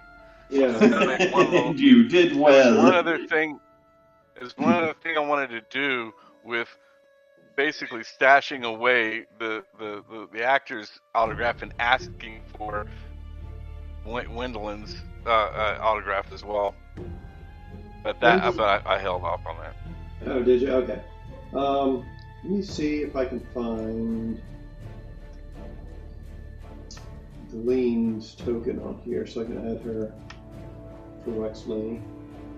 So Wexley is. We'll say that Wexley has gone back into the library. Mm-hmm. Wexley, are you going with Gleam? Mm-hmm. I have a bottle of a potion of pixie oil, which turns anything to make it invisible. So basically a potion of invincibility. So yeah, I want to give that to you two. Okay. And hang on, let me make sure. I don't think I have anything. I'll take good care of it and hopefully not need it, but just in case. I also have a potion of invisible. Yeah, give it. Yeah, I would give it to them. I'll give mine to Gleam. All right, so Gleam's got a potion of invisibility, and he's got the All right, pixie so oil. she definitely chugged it. All right. Because, she does not want to get found. And remember, Gleam, much like that bugbear that you found a few minutes ago, Gleam does not have a shadow either. Oh, because yours stick out. Indolin Should be took very her shadow. shadow, too. Okay. All right. I wasn't sure if you guys recollected that. So she's invisible, and you've got that other thing that. Now, the potion I gave him, would that turn him invisible if he applies it to himself? Yes. Okay, good. All right, so you both have a way to become invisible. And Gleam is our So it's an oil, not a potion. Yeah, so I'm not supposed to drink this, right? No, you smear yourself. I know you don't like that. Yeah, mine was a potion that I had gotten. I'll prestidigitation you when you get back, all right? You'll be all right. Hey, by the way, Mr. DM, I gave myself a little wisdom check. Before leaving the actress's sight, I just basically spindle up her autograph and stash it back in my scroll tube, which I keep for recipes, by the way. And then, but never turn my attention back to her. Always keep my attention on Gwendolyn, or whatever her name is. On Gwendolyn? Okay. And so eventually, Charmaine, seeing that all of those on stage now are paying attention to Endolin rather than hers, she just says, "Well, I suppose I'll the way to my dressing room and get out of my costume. I'm sure there's another performance that's going to be coming up." I will give her a great big flourishing bow before she goes and tell her she did a wonderful job. Tell her, when you get out of your clothes, I'll see if I can meet you. He says, "Oh, well, I like the way you think." And that seems to lift her mood a little bit at Benito's solicitations. Yeah, she's confused now. Stuart's completely ignoring her and paying her no attention. Flirting. Yeah, hardcore. I was trying to leave her, as you say, crestfallen, because that will build some animosity between her and Moongrave. Oh, yeah. Well, I ruined it. Benito is super good at picking up whether people are laying down. Yeah. Missed it. It's definitely a thing. By the way, one thing that I don't think we've paid enough attention to while we've been here is Zalric, you have this sort of throbbing sensation in your soul that a part of you that's been missing for a long time is somewhere nearabouts. Can I feel it pulling in a specific direction, or just is it kind of around me? Yes, when you started talking about throbbing sensation, I thought it was another Gleam joke. West or north or south. It's sort of those things where it's like hotter versus colder rather than a directional sense. But it's pretty toasty now that you're actually in Motherhorn itself. Did it get now as I follow Endolin with the others? Does it seem to be getting? It seems to be getting warmer. And Endolin, I'm trying to remember where Skyla goes. You're throbbing harder. Giggity. Just because I don't know which way you're going, but just so that you're aware, I'm taking off and looking for charm. You're taking off and looking for charm? Yes. I get a similar. So you remember she was on one of the upper stories. I get a similar feeling when I'm next to Gleam. No. Okay, let's go. Well, so you're taking Gleam, and you're going to go look. Yeah. I'm looking for charm, and she's looking for what she's looking for. Oh, charm. Okay, gotcha. Sorry. All right. Listen, Gleam and Glisten. No, Gleam and Glister. Glister. I'm trying to see where. Yeah, Glisterine. Wow. That's right. It was. Wow. In Glister. Yeah. Right. Wow. No, that's Mr. Gleam. Mr. Gleam. Bobble. I don't think this place actually has any. That was a different group we met way beforehand. Why are you looking for charm? Okay. And hold on, I'm just checking something drink. here. Huh? I'm trying to find drink. Trinket. I missed this. I forgot what was Trinket. One of the ones that she was with when we first met her, that she flew away in the balloon with. Okay. Is it in what? Oh, Trinket and Bobble. That was people that were in the hot air balloon, but it wasn't Gleam and Glister. Those were. Yeah, those are Trinket and Bauble. They work for charm.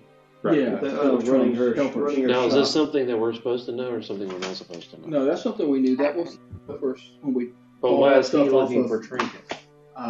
He's a rascally rabbit. Why else would he be looking for him? Yeah. So something that we don't. Rascally rabbit. Okay, something we don't know. Something I have not made known to the group. Right. That's for sure. I'm dropping it. All right, it has been dropped. Okay. So Endolin is going to lead you guys He's away. Oh, I guess I should get her off the screen. You're tired looking at her anyway. Yeah, my We're eyes. doing the Rocky Horror Picture Walk This Way thing. Or a young Frankenstein walk this way. Yeah, she says, Walk this way. she says, let's go up to Thank the you. lab and see what's on the slab. Right, exactly. There you go. Exactly. Except she doesn't talk like that. She's like, let's go up to the lab and see what's on the slab. That sounds actually more like Frank. Sounds- Does it? Yes, it does. Yeah, a little bit more, yeah. All right, carry on. Yeah, well, you have to remember, Frank was a diva. I mean, Endlin is too. No. She believes she is. Yeah. So you saw Skyla, aka Charmaine. She headed back downstairs to go back down and get changed out of her outfit and get back into her regular clothes.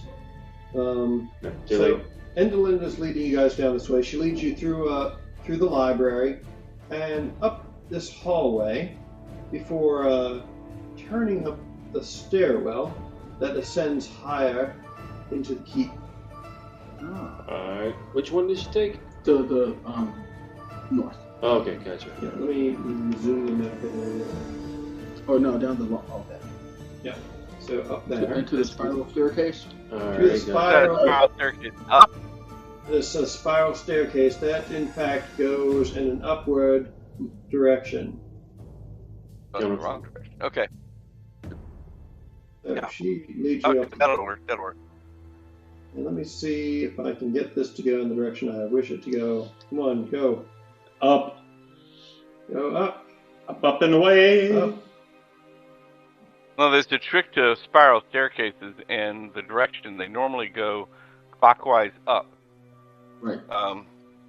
Rather than, so if there's counterclockwise down, yeah, it's good. Hold on. Is It that has a to myth? do with the right hand. Hold up. What direction did Anyway, we this send case- her sister? I don't think it mattered. We spun her clockwise, but I don't think it. Okay. You spun her right round, baby. Yeah, right round like Fair a record. enough. Like a record. I didn't know Yeah, if, but I think he's right. maybe that had been designed in a purposeful way to keep them Widdershins, which is counterclockwise. right. Withershins. Okay. Oh, it had to be So- counterclockwise? Okay. So their sister wouldn't have been able to climb that, or wouldn't have liked it very much Right. for sure. Certainly not. Cattywampus. All right, so you ascend this spiral stair, and you find yourself in a hallway.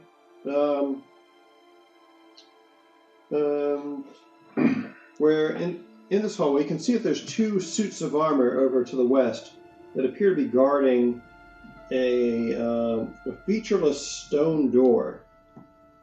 And it doesn't seem to have any obvious keyhole handles or anything else about it. But she leads you out in the opposite direction. And here, in this big cylindrical chamber, you can see that it houses a whirring contraption bolted to a revolving metal disc that serves as its base. There are metal spears and sickles that are attached to the ends of long metal arms that sweep back and forth, clicking loudly and rhythmically like the hands of a giant metronome. The apparatus is inlaid with characters from a strange alphabet, and smoky wisps in the shapes of these letters rise from the contraption as it revolves. The whole device hums and crackles with lightning. Rising from the middle of the mechanism is an 80-foot-tall copper pole made of 8 10-foot-long lightning rods attached end to end.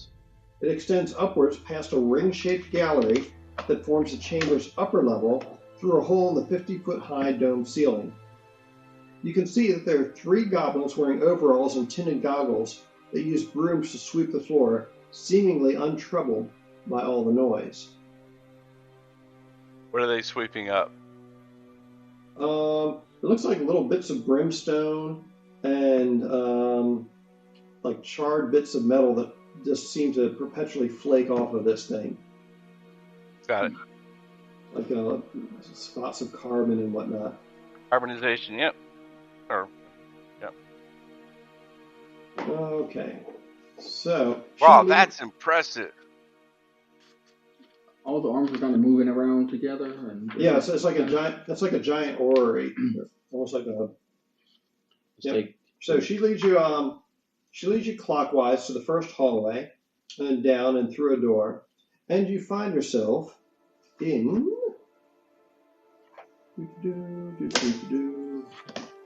Her laboratory. The conference room. Yes. Laboratory. The walls of this chamber are jet black with gold painted scrollwork where the walls meet the ceiling and each other. Ornate high-backed armchairs face a raised dais. At the western end, an alcove at the back of the dais is half hidden by a black curtain.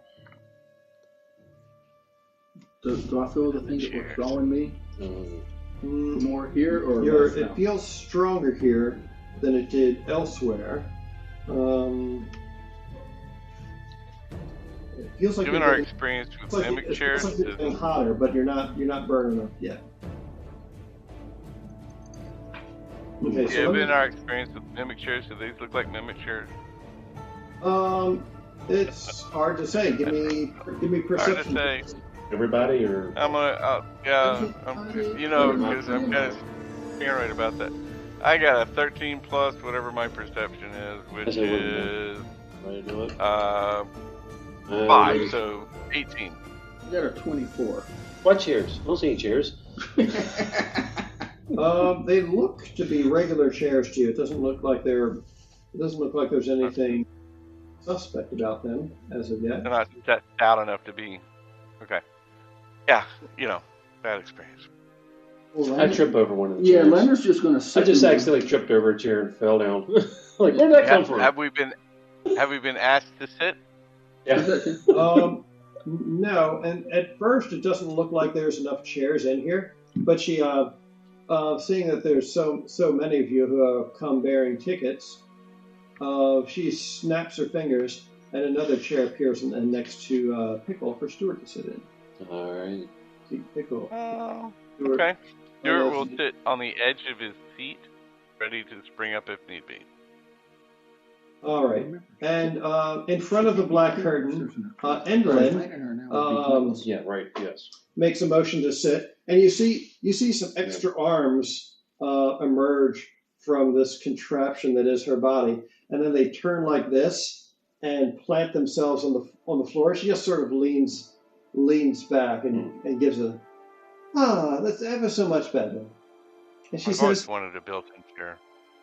She says, "Now then, why have you come to see the bitter end?" Somebody else talk because I don't remember. Yeah, seriously, we need to take a minute to pause and reflect and refresh our memory before we say something incredibly stupid. I was just going to ask her, maybe she needs help with anything. Maybe we can go that route again. Yeah. I thought she might be a little suspicious, but she let us come in here anyway. So I'm like, all right, maybe go that route. And Everybody fine with that? Okay, go ahead. Well, we tried to chip in and help with some of the props and whatnot as we found, wandered our way or found our way in here, and noticed that there was some friction between the stagehands and the actresses and whatnot. There seems to be a little bit of drama going on within the drama. He says, "Well, it's only to be expected. Actors are always high-strung, self-important. They live or die by their whims and their fancies. If they don't get enough time in the spotlight, it's like a flower. They start to wither." And I'm like, I feel drawn to here. Something like calling me, pulling at me. Do you? Yes. Draped in her black robes, the hag peers down at you from her curtained alcove. Her long fingers twitch, and an extra hand appears from within the folds of her ghastly dress. She gazes upon you, each in turn, before saying, "Perhaps you are a seeker of fate. You have come before the dame of unhappy endings to glimpse your doom." She says, "Behold," and she sort of sweeps back her dress, and you can see that inside of it is not actually her body, but it's like actually a puppet theater that was hidden inside of her clothing, and it includes a whole bunch of stringed marionettes that resemble you and the rest of the ticket holders. And with each tug of the strings, the puppets bob around the stage, speaking in her voice. So, Initiative. We're not attacking her. We cannot defeat her out over the table, but we can't defeat her without an eclipse. We know that. We There's have literally not a pointless battle. She says, Now. you, my dear Shadow Kai. I see your fate, and you see your puppet become separated from the others, and it starts approaching this kind of like square of blue satin that one of her hands is shaking about on the floor of the puppet theater. It looks like stormy waters, and your puppet sort of wanders into it, and they start flailing about and sinking down into it, and says, I can see your fate, pulled down into dark water and drowned. Let's hope That's not. very dramatic. That's very dramatic. That's a good story. And she says, and you, my dear human, so stalwart you are, and oh no, but what is this? And Stuart puppet is standing there with arms akimbo, chest puffed out, looking about, not seeing a thing, and then suddenly he like clutches at his heart, and he keels over and says, "Oh no! Stabbed through the heart by an invisible assassin? Oh, what an ignominious end to a brave soldier." I think I can see such things. He says, "Would any of the rest of you like to see your doom?" May I ask, are these things that may be or things that will be? They are possible futures that my orrery has shown me. Although it has slowed down a bit since some of my lightning towers seem to be malfunctioning. Yeah. But I keep detailed notes, and she reaches into one of her sleeves and pulls out a little black book. She says, "But I do keep detailed notes on all of my premonitions." Oh, interesting. She says, as for you, my handsome young warlock," she says, "Ooh, oh no," he says, "Oh, this hurts to see." And your character's there, and they're talking with an attractive woman, and the two are dancing about, and then they take out little cups and toast their cups and drink, and then suddenly the little Benito puppet is like, and just keels over. Yeah, that's what I figured. That's why you were trying to prove that to poison you. Yeah. I prefer happy, You're breaking up. if you will. Yeah. We couldn't hear half of what Valena just kind of looks. She's like, I prefer a happier ending. She says, "Oh my, well, that is quite a shame. For you see, I have foreseen your future as well. And there's a little Valena puppet that has got like bright blonde hair, little flowers in it, and she's just like la la la, skipping along, and not watching where she's going. And there's like a green cloth on the floor that she's waving, and like mist is coming up out of it. And the little Valena puppet walks into it, and suddenly she just starts flailing as she is melted into a pile of goo. Wow. Yeah, that was even worse than mine. She says, "Oh my, dissolved in a pool of acid. Oh, better watch your step, my pretty one." Well, if these are possibilities of our futures, what about your future?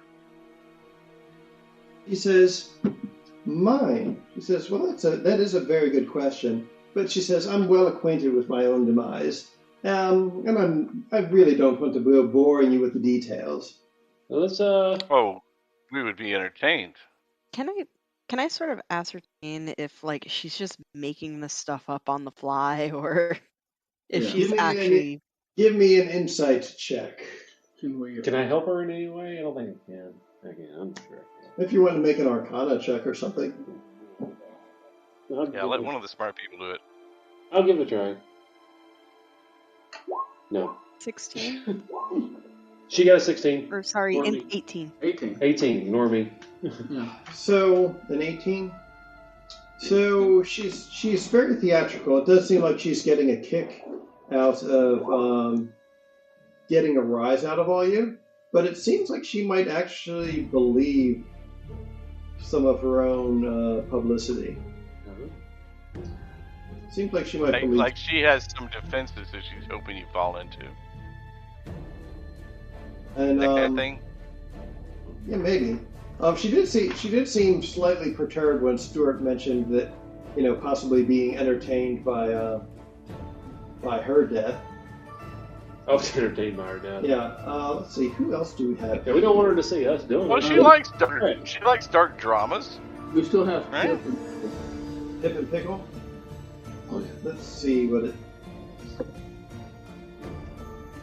He says, "Oh, well, this little white bun.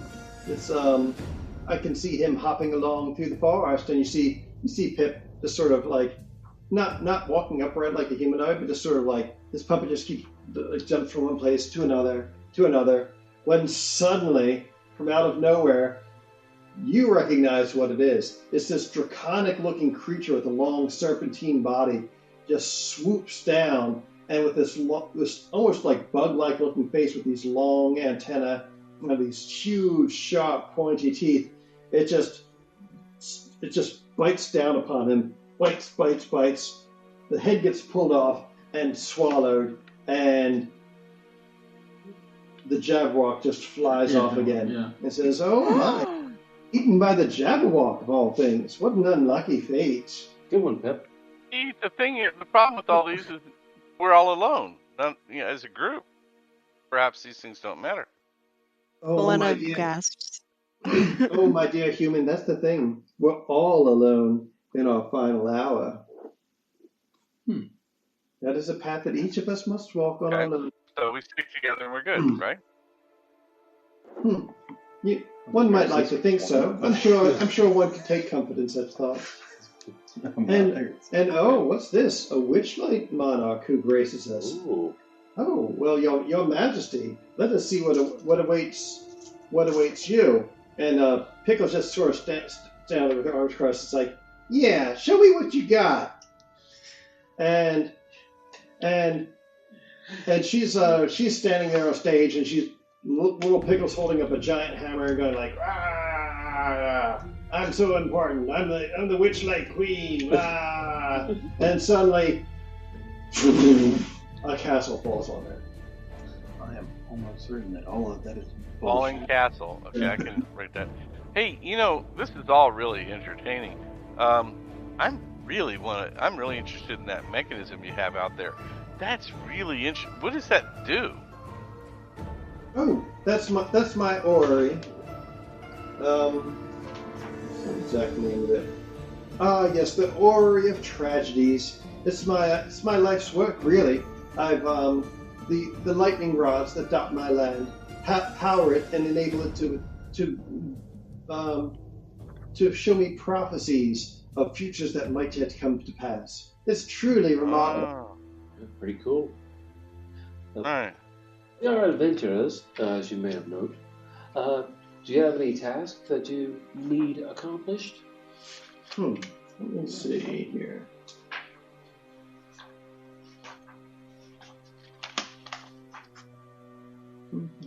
She says, "Oh, there is one thing I would very much like to see while you're all here. A play." No, of course. She says, "If you would do me the honor, Stage Fright has been working on something, and I think all of you would be the perfect players to join in the spirit of revelry." When do you want to see the play? Oh, well, take what time you need to prepare, but in a couple hours' time. What is the theme of this play? Well, I dare not have him spoil it for me. I want to be able to enjoy it too. But there's something important that he's been working on, and I have great esteem in my stagehand. So he'll be able to explain the play to us. Oh yes, quite right. We'll speak to him immediately. Maybe over the table we may. One thing before that, you know, I noticed your machine had a problem with some carbon, with some soot buildup, and your gnomes were trying to keep that swept up. It may make your vision not accurate. I do have some oil here that might protect it from that carbonization and make your vision more accurate. He says my visions are quite accurate as is. They're merely cleaning up the carbon scoring for appearance's sake. It's quite all right. I assure you. Problem with the powers. Yes, a few of them seem to have gotten knocked down. It was probably that ill-tempered whirlwind that roams about. Darn thing has a mind of its own, I swear. Oh, we saw that. We avoided that. So is it still running okay? Is it still? Oh yes, it's quite right. I have many redundancies in place. So is it like at 100% or 50% or somewhere between? Oh no, it is still quite operational. I've got a knack for machines. I'll leave it here. Got a bad feeling about this one. All right. Meanwhile, back downstairs with the other Harangan and the other side of the Batcave. Right. What are you guys getting up to? So you saw them all walk past through the library. And what are you guys going to do? I'm going to see if I can figure out which direction might lead us towards Charm. Well, I say you're by yourself. What was I saying? Is Gleam with him or not? Yes, Gleam is with me. Gleam is invisible and with him. Okay, all right. Yeah, so you guys are both invisible for up to an hour as long as you don't. I ain't used mine yet. Oh, you're not. Well, she's invisible. She is. So she does know the layout of this place a bit. So she says, I believe the prison is upstairs. So perhaps we should follow them. But let's just keep it at a distance. Okay, I'm trying to catch up with the old friend, Charm. She was the one in the other balcony with the hat. Oh, yes, I'm familiar with her, yes. I want to try and catch up with her at some point as well. Okay. And I don't care which we do first. Well, she thinks for a moment, says, let me just take a look at something here.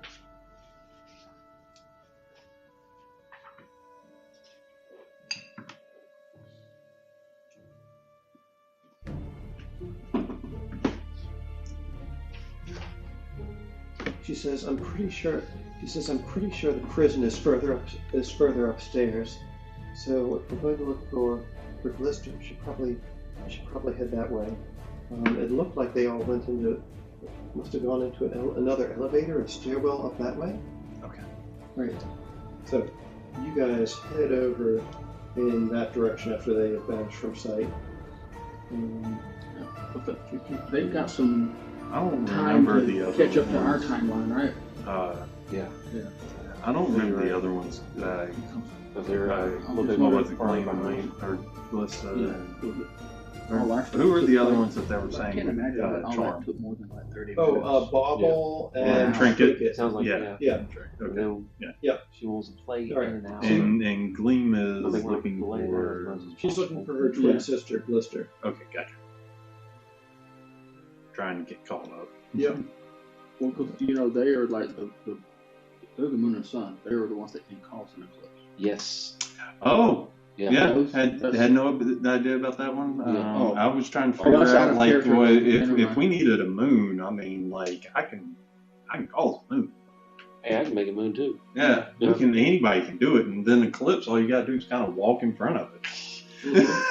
But yeah, actually, these two are part of it. Yeah, we need those Gotcha. two together. Okay. Well, maybe he would find that out talking to Glenn. I don't know. Okay. Yeah. So you Let's agree guys, that we told you that already. Yes. so Then, you guys ascend the spiral staircase by one level, and you find yourselves at the same level as that orrery that's on the floor here. Okay.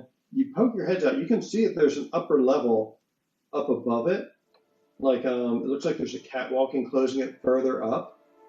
But in the spot where you're at now, you poke your head out. There are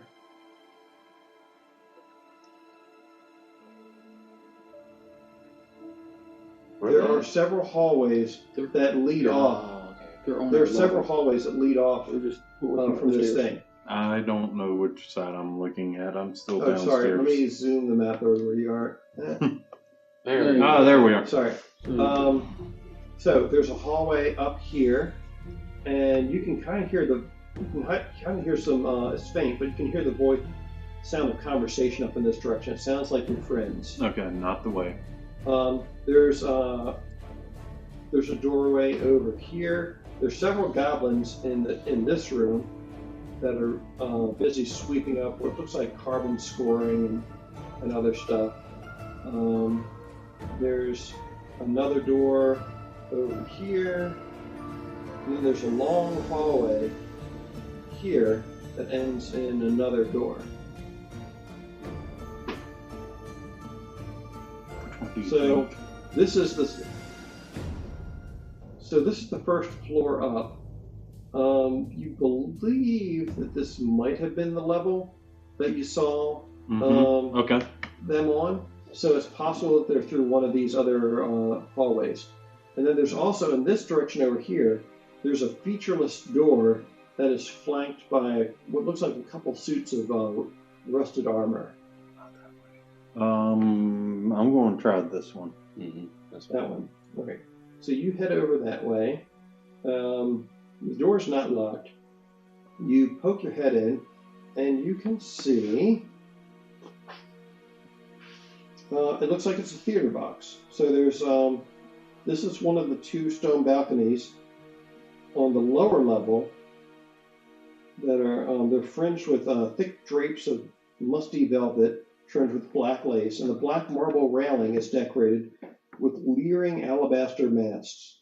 There's a large square mirror set in the wall behind each balcony, which is flanked by wooden panels painted with thunder clouds and lightning bolts. An upholstered bench in each balcony faces a grand view of the stage and the stormy sky. But nobody here. Doesn't look like there's anyone there at the moment. Did you say this was the lower one? This is the lower one. Okay. Is that the one that she was in, or that I remember? You seem to recall them being on the same level and looking across at one another. So let's try the other one then. Okay. So I misunderstood that. I wasn't. I thought it was different levels. So I thought they were up one. Yeah. So you poke your head in this. It looks the same as the other one, but that spiral staircase you came up did go higher up into the motherhood if you wanted to look further up. Where's the prison? Do you remember? Lee says. She says, I'm pretty sure it's through those doors, but I'm not entirely certain how to get past them. The ones with the armor? Yes. Okay, I want to check down this hallway before we go down that one. This hallway here? Yes. The long one. Yeah, that one. All right. So you proceed down that way, and give me a perception check. Is there? Am I around the corner far enough? Yes. The goblins can't really get a good view. It's a long hallway, and they're busy with their guidance. So. Ooh.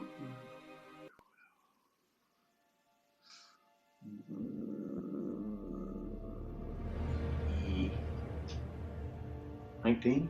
Ooh, 19. You can hear the sound of conversation past this door. It sounds like a few women with scratchy voices talking. That sounds like a mom looking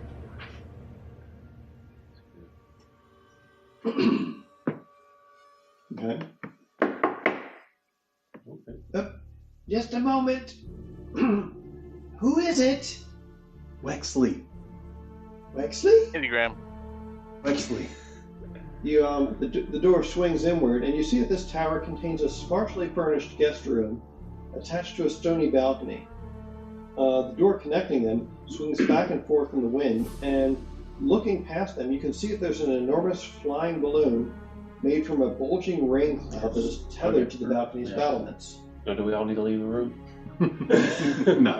Okay, We're not there. Can you bring me into that room? Or? Yes. But the thing is, we can't hear this whole Right. It's a secret. Yes, please, by all means. Who am I seeing in this room? So, in this room, let me make them visible for you. That didn't quite get everything that you described. I know. It's like a half Because circle. there's a door there that's not opened yet. Let me delete the door. Fuck you, door! Delete! Yeah, pretty much. Wouldn't that just be the weirdest thing? Instead of opening doors and You just closing, delete them? you delete them and then recreate them when you're back through? like Star Trek. Yeah. Okay. Like the force fields on the brig doors, magic. right? Right, Yeah. yeah. The budget for it. Yeah, that's charm, I'm pretty sure. Yes. Let's zoom in here so we can see it. Cool. I feel like Roll20 runs up. I don't think it's acting like it doesn't have any Oh, hardware there's more than acceleration. what I remember, that's for sure. It's like it doesn't have any hardware acceleration in when I'm running it through Discord. He's not fighting So I'm not anybody. sure. It's not. It can't. No, it sounds Yeah, like it's he like knows it's these like people. it's I don't think lagging, he's- so it takes a bit longer to do things. It is nice Oh. having it in its own window, though. We're about to find out. We're about to find out. All right, so I'm telling you. I'm a little bit foggy on why you're going to see them. I never said why I was going to see them. That's why you're foggy on it. Oh, okay, good. We all need a minute to discuss. So they look at you and say, We're going to find it out together. Alright. You say, Charm looks at you and says, "Ah, Witchlight. Who are you?" Do I? We caught you trying to steal from one of the sisters. Oh, you're that bunny. That's correct. Yes, we were conducting some business on our gracious host's behalf. Correct. What of it? You're a woman of business. Of course. Are you looking to do some business? I'm always looking for business. We're looking to expand our business. We're open for business. Business is good. How good? What you got? Not sure what I'm willing to part with yet. What are you willing to part with? Well, would you like to peruse our wares? I would. Okay. And Let me there's flip no back. much double entendre here. Well, we bought everything she had in the balloon at the other time. We did. She'd have to have new stuff. Yeah. We literally bought everything she had. Talking about cruising Because her wares and expanding He was her in such a business. hurry to get out. Oh, that's right, yeah. We got the unicorn horn and everything else. Well, he's I'm up doing to- this. I don't know what he's up to. Unfortunately, our DM doesn't know what he's up to either. I've got no idea. Well, I've got news for you. That makes all of us. Keep the DM in the dark. I'm Okay. I'm so confused. All right. So, oh, I know what I can use. You just gonna say you can lift her wires. We'll tell you what we took off of her last time.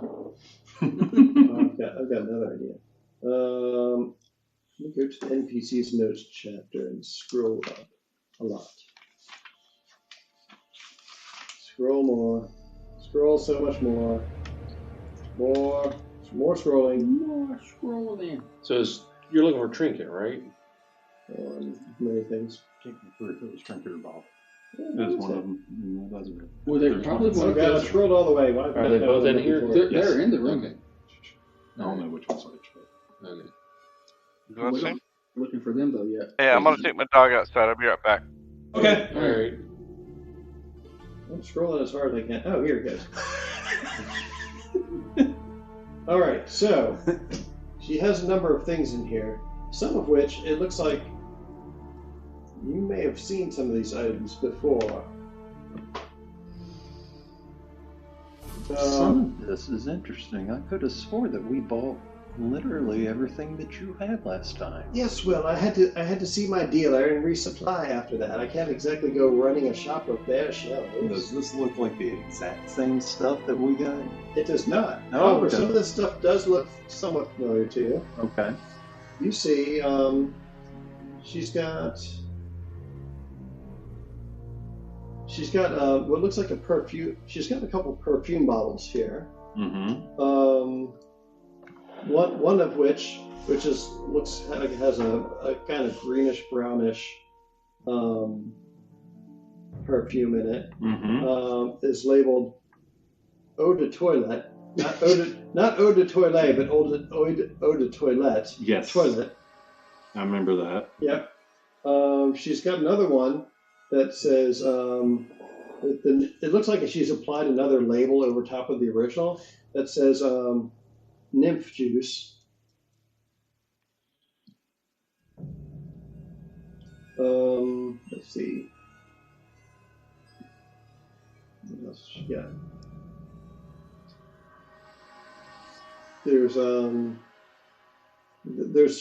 She's got a big basket full of beans with a little little sign put in it that says Oni repellent. Oni? Oni. Oh, Oni. O-N-O? O-N-I. Oh, Oni. Okay, yeah. Oni. You know what that is? I don't know what it is in D&D. I know what it is in Japanese. It's like a demon. She's got a basket full of fireworks that labeled explosive runes. So, okay. I feel like the DM put that in there just for me.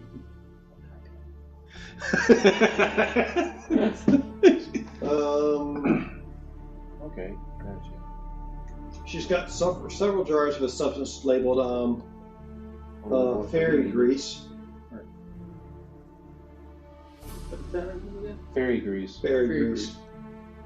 How do you grease a fairy? How do you get grease from a fairy? That's another one where it looks like she's put her own label on top of someone else's like brand label. Mm-hmm. Maybe it's grease that fairies use. Maybe. Is that like? She says the fairy grease is fresh squeezed. What's it used for?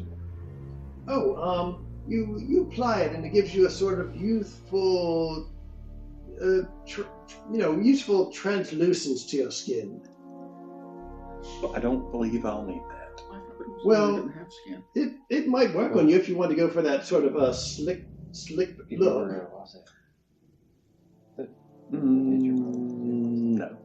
No. Okay. She says, "Are you by any chance a meat lover,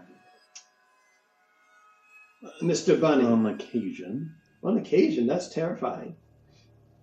I've heard about carnivorous herringons before. Great big, long, huge, pointy teeth. How do my teeth look? And I'll smile at her. He says you need to brush. He says, well, we have some rude. We have some butter that's specifically designed to go on your rations to make them taste more meaty. We call it meat spread. Why not just butter?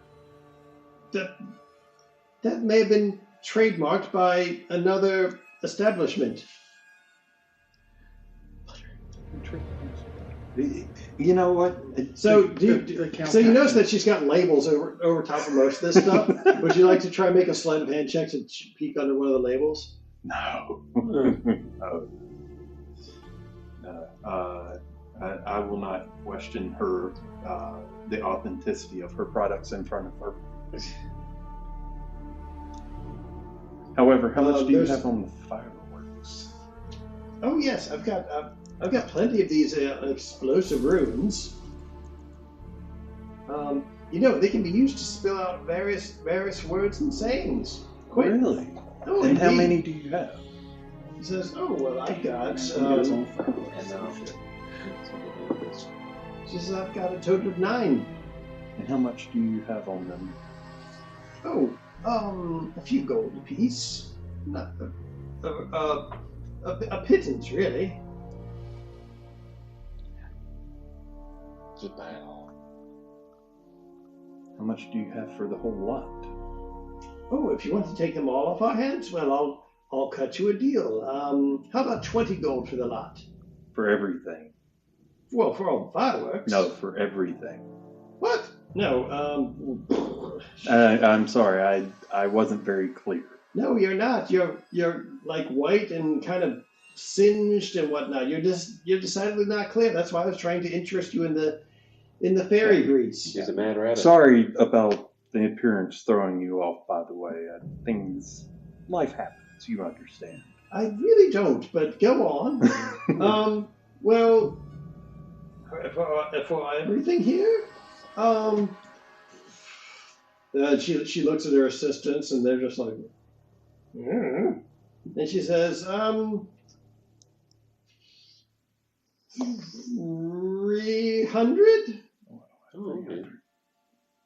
I do not have 300. And Trinket's just kind of looking at her like,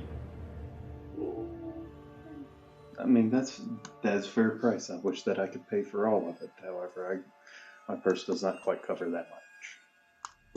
okay, well, how much does it cover? Or is there anything that particularly draws your beady little red eyes? The fireworks most certainly do, of course, because I've already asked them. I won't lie and say they don't. Okay, well. And, what did I write here? The Oni repellent. Oh, yes. How much do you have on it? He says, oh, she picks it up and like hefts it and says, oh, I would say about 2 pounds. No, for the cost.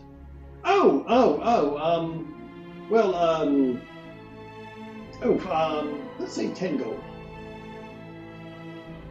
So 20 for the fireworks and 10 for the Oni. Yes. Deal. Ooh, very good. And I'll hand over 30 gold. All right, so you get a bucket full of beans and 9 fireworks. So I'll these write that fireworks down. can spell out different words. We'll cover that a little bit later. Okay. It's like, now for the real reason why I'm here. Wait, that wasn't the real reason? No. Okay. It's like, I would never come to a place where you're at and not do business with you. You've always been great. Okay. Well, thank you for saying so. However, and this is totally up to them, but one of your assistants caught my eye, and I was wondering if I might have a little bit of time to get to know them. Which assistant? Are they twins? I can't remember. Do they? Because on there they look the exact same. They might be sisters, but they're not twins exactly. Okay, then I will point towards Trinket and say, that. So you want to talk with Trinket? Yes. Trinket looks nervous. She's like, It's like, I mean no harm. You just caught my attention, and I just like to make that known. And I feel like I've done a fair job of making that known anyway now. Okay, she And says you might need to think about it. I feel very awkward about this whole thing now. she's kind of like scratching behind her ear and kind of like counting her shoulders. She says, well, I suppose we could talk out on the balcony if you like. And Charles like, and so he says, well, let's give him a little privacy.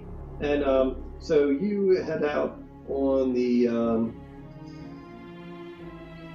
balcony along with Trinket, and she seems a little confused, and she's like, Wexley, Nice to meet you again. Good to officially actually get to talk to you. You caught my eye, and I wanted to say something about it because very few things ever catch my eye. Oh, well, sure. And she leans up against the railing, and your words put her at ease a little bit, and she kind of kicks back and crosses her ankles over one another, and she says, so what's up? And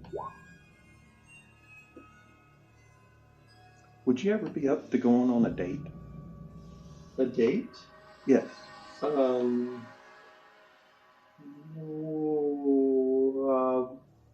Well, I suppose, maybe. I mean, I know that we both travel, but we both seem to bump into each other occasionally. Oh, well, I suppose we do, don't we? And no obligations. And if you say no, I'll be okay. But, I can't not at least say something. She's definitely blushing at this point, and she says, she kind of reaches out and she says, "Oh, may I?" Absolutely. She says, "Wow, you're really soft." Yeah, once you get past the burnt tips. She says, "How did that happen anyway?" So, my goddess and I were training, and I got a bit singed, and it just doesn't wear off apparently anymore. Oh, so you're religious then? I am. I was raised that way, although not under my goddess. I'm still figuring this one out. She says, "Well, my people aren't particularly religious, but you don't have to be. The Lady of Sorrows, she does take a particular interest in our kind, which is part of the reason why we do love plays so much, I suppose, because there's always something cathartic about watching a tragedy and getting to witness someone else's misfortunes and being able to look at it and say, like, wow, I'm really glad that didn't happen to me." Ain't it just? Right? She says, So more the tragedies and not so much the comedies, huh? I mean, a comedy, tragedies can have comedy in them. Sure, I mean, it's, you have to break the tension somehow. And so the two of you just keep talking about, like plays for a good half hour or so, and she definitely seems to warm up to you. She's kind of seems a little bit confused. I'm going to subtly try and work in every now and then, not very often, a question about the other one. About Bauble? No, not the Charm? No, I know. Indolent, thank you. Cannot remember the freaking addict's name. Oh, okay. Yeah. Did anything in particular? Just,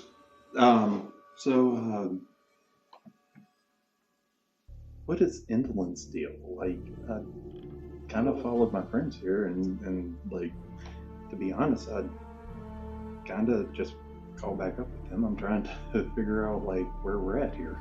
Oh, Indolent, she's a hard one to figure out. She looks all old and withered, but she's actually the youngest member of her coven. Oh. Mm-hmm. Yeah, but how much does age really mean in this thing?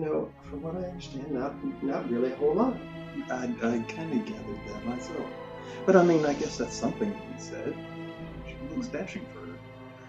Well, I mean, for what she is, yeah. I mean, I think their appearances more kind of suit their what do you call it? Their self-perception. Oh. So, I mean, because I guess she sees herself as handy then. So she gives you a laugh and blushes, and since their like complexion is real dusky, it's more like her kind of grayish skin just gets more purple when she blushes. And after a certain point, you hear the door creak open behind you. You see her sister poking her head out, and she says, "Oh, have I taken up too much time?" He says, "Oh, well, it's I know you all are busy. I'm just." Yes, we're kind of wanting to go see Charmaine. This is her first night's performance of Lamentations of the Warlock. And we haven't really been down to see her yet because of the rest of your friends, I guess, as you said, arriving." "Oh, well, I don't want to keep you. Trinket, thank you so much for the time, and I hope that we can catch up soon." She says, "Oh, I think I'd like that a lot, Wexy." Yeah, and I will make my way back out and leave them be. All right. So as you leave, you can see that Charm is drinking a cup of tea at this point. As you leave, she just kind of nods at you and takes on. "Thank you for giving us that time." He says, "Oh, yes, quite all right. Be sure to come back and visit us again, especially if you have more gold." "Yes, absolutely. We do take silver too. Electrum provided in the correct currencies." Right. But I wish I could be a fly on the wall when I leave, because that's going to be a fun conversation for y'all. And I'll just take off out the door. All right. So you bolt, and you get back. You manage to reconnoiter with Gleam, and you can hear the sounds of girls giggling behind you as you leave. Girls giggling. Girls giggling, as girls do. It is known. Let's see. Gleam is still here, puzzling over this door that's in front of her. Okay. Is it about time? That's only 10:25. I'm fine. But okay. I didn't want to keep. I don't really want to monopolize the whole time. I'm sorry. I'm here to pick a fight. You're there. You're always there for a fight. Go find. Well, at some point, I guess we were going to be leaving the room we were in. So I guess we could. Can we time it so that we're leaving at the same time? Do we run back into here? Yeah, really, I have no idea what everyone's timing is. Yeah. Right. Let's see. So you guys were going to be performing in a play. I would kind of prefer to do the play next time when Erin is able to be here, because I think she would be very upset if she was doing the play. Because the play's a lot of fun. Right. Well, I want to check out more of this castle. Over the table, I want to check out more of this castle, and also. I don't know how much time we have between all this going on and actually doing the play, because we're going to try to. One thing to consider with all this passage of time: have our compatriots managed to do more damage to the other towers and whatnot? Okay, thereby, as we've been wasting time here, it's been about reducing our capability. Yeah, it's been the better part of a day because you guys, after you're in the cave, you were marching for a good 8 hours or so before you finally took a long rest. And then we marched more. And then you marched more. So yeah, it's been about another day. So it's entirely possible that more of those things have gotten taken out. It's kind of hard to know for sure. And of course, top priority is finding Blister.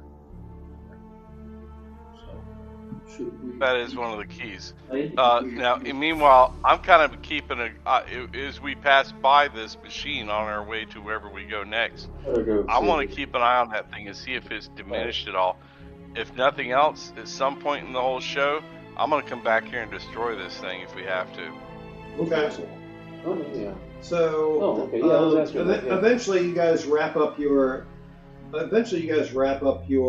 Zark's got a question. Yeah. So I was going to say, it's been quite a long day. After we do this play and we have entertained you, would we be able to stay here and take a rest?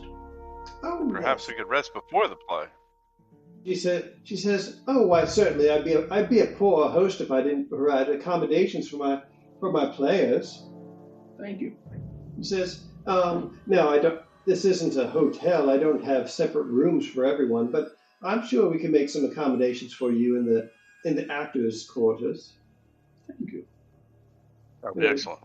some of those no talent hacks. They can shack up with one another and make way for the real talent, assuming that's you, of course. Oh, we hope you think so.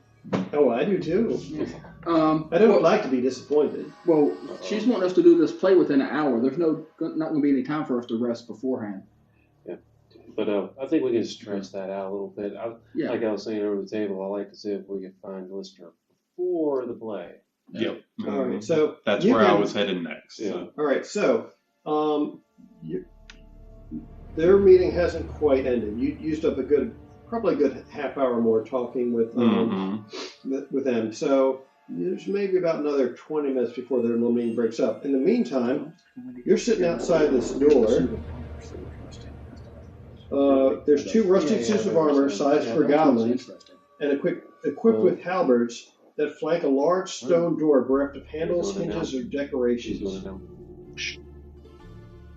So while you're in there, Galeen was investigating this. And she informed you that each of the rusty suits of armor seems to have the skeleton of a goblin propped up inside of it. And when she lifted up their rusty visor, she could see it there on the helmets. She could see it. She see their like grinning skulls inside. Did they? You think they're magical in some way? They always are. Hard to say. Did you want to have a look yourself? Quick glance around. Anybody around other than me? Because I can't see her. There's a couple. There's goblins who are out. Half of them. Detect magic. Detect magic? Yeah.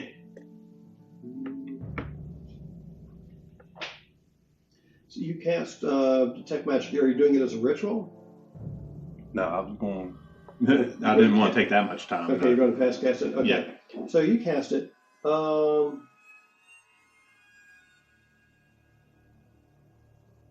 You can see that the door is magical. It has like a transmutation effect upon it. Let me just double check that here. Let's see. So with detect magic, I always get confused about like what you can and can't see with that. I think you can detect that there's magic and the type of magic that it is. Right. The great detail you get is from the ritual. You just get a passing level of detail, I think, from the quick spell. Oh, every time I'm doing a search in spells on D&D Beyond, I always type the spell name in the very first field, but the first field is class, not spell name. So I'm just like, why am I not getting any damn results? I think in 5e, though, there's not much difference between ritual and fast casting, is there? Ritual takes 10 minutes, right? Yes, yeah, but as far as the effect. Yeah. No, the effect is identical. It's just a factor of how long it takes. Yeah. So yeah, the door is enchanted with some sort of like, it looks like it's a cross between an illusion and a transmutation. Wow. Anything in the immediate 30 feet of me, because that's how far it goes out. Other than So you can see the arms and whatnot of the contraption that's swinging around. They seem to be have a divination enchantment upon them. Mm-hmm. A very strong one. It almost hurts to look at. That makes sense. And they also have a lot of evoker energy channeling through them, or evocation rather. Yeah. Like they're definitely charged up with energy. Okay. Not necromancy? No. That door is magically sealed.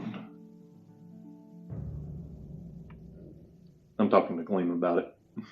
It's like, I would guess it's definitely been enhanced. So I don't know why you would enhance a door other than to seal it. Oh, she says, I don't know. It's been a long day, and she just yawns, and when she does, you see a face form on the door, and it yawns as well. And when the door yawns, you can see that it actually opens. I can't see her; she's invisible. Oh, right. But I hear her yawn. And Yeah, when so she yawns, I see the door You yawn. hear her yawn. Yeah. Just like that. I'm gonna And what turn- she does, that you see a hole, like a face appear on the door, and a hole open up on it as the door yawns as well and squints. And you can see the hole, when it yawns, the mouth actually forms a hole in the door. And you can see that there's another bad room idea. beyond. This is a bad idea. This is really, really bad idea. I'm going to pick her up and we're going to dart through. So you hear go, whoop! And give me an acrobatics check. That's a wonderfully bad idea. Yes, it is. That's a fucking terrible idea. It's one of my ideas. That's something I would do. Oh, that's what that number is. 7. Shit. So you dash at the door as fast as you can be, and you yank her along. So you hear go woo, and the door like finishes yawning, and it says, so it sees you trying to say whoa, and it says, "You shall not pass. Back, I command you." Oh, my bad. Oh. Tripped.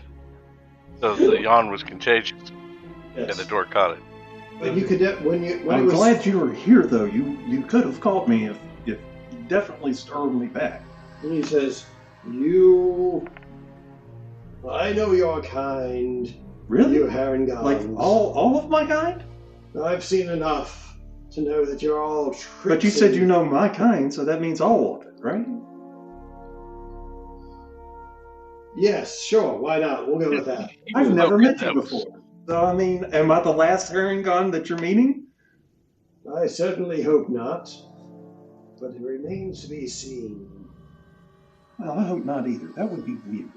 Anyway, get back.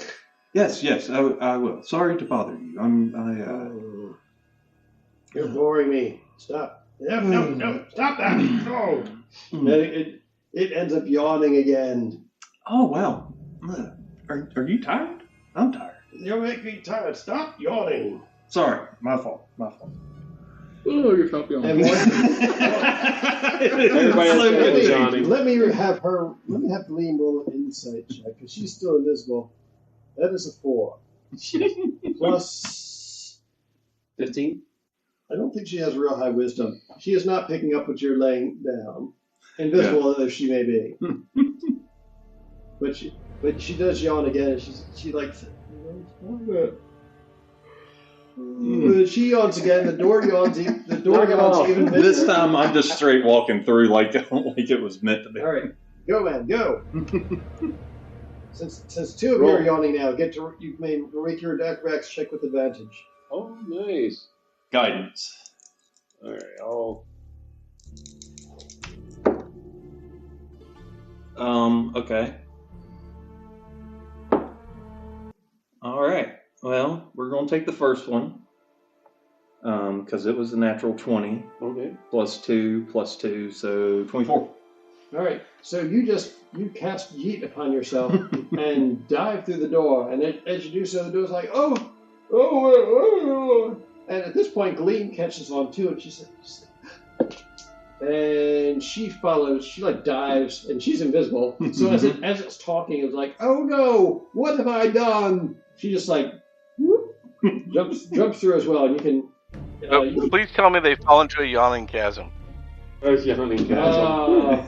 And Tales from the Yawning Portal. yeah, that's where my first thought. I was like, as I'm going through, I'm like, terribly sorry about this. Says you're not supposed to pass. Get back out here. I command you. Well, okay. Oh, I Don't be They'll be back. Oh shit! Now I'm yawning. I know, yeah.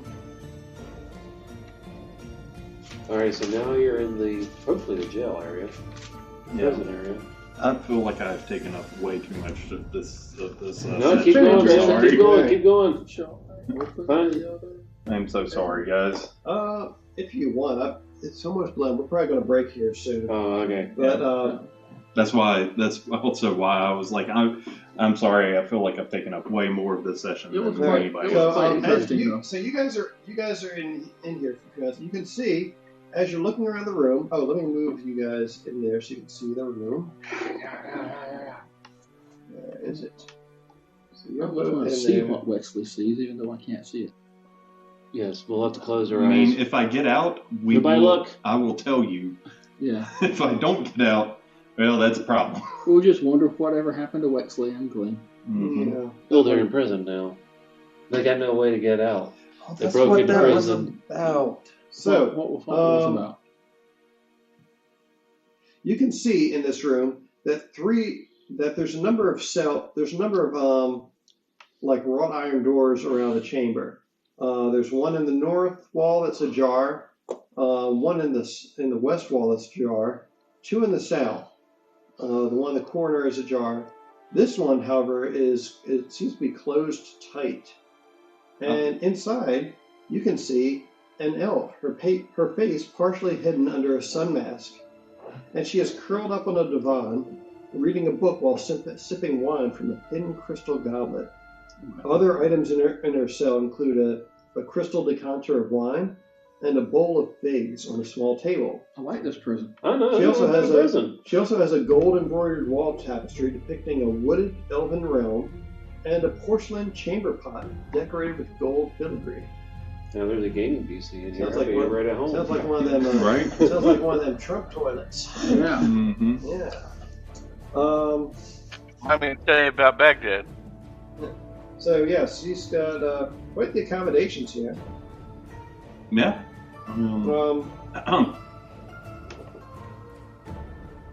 From the you see this elf look up from her book and she says, "Oh, I haven't gone. Who are you?" I'm Wexley. I'm Glister. Nice to meet you. I believe I know your sister. And from beside you, the door of the cage suddenly rattles, and you hear, "Glister, it's me, Gleam. We've come to break you out." She's invisible. She says, "Oh, right."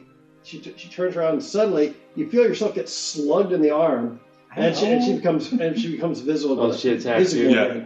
Yeah. Some type of aggressive action. And Glister sits up and she says, "Gleam," and she like tosses her book and she runs up and they're like hugging each other through the bars of the door. Aww. And I'm going to take 1 point of damage on that. Just be above. All right, sounds good. You gotta be in the middle of that. Roll initiative. And to the death. And Glister reveals. She says, "Well, She says, "It's so good to see you." She says, "I've been comfortable, not happy in myself, but Inland said I had to stay put for your sake and to be a good, quiet house guest." "Oh my gosh, you're here! I can't believe it. We cannot get separated again. You hear me? We are not getting separated again. We have to get out of here and make it back to the Fey Beacon so that we can get back to our homeland." And is that the same Fey Beacon that the other guy went through? Yes, exactly. Does he go to different places, or do they have the same homeland as that other guy?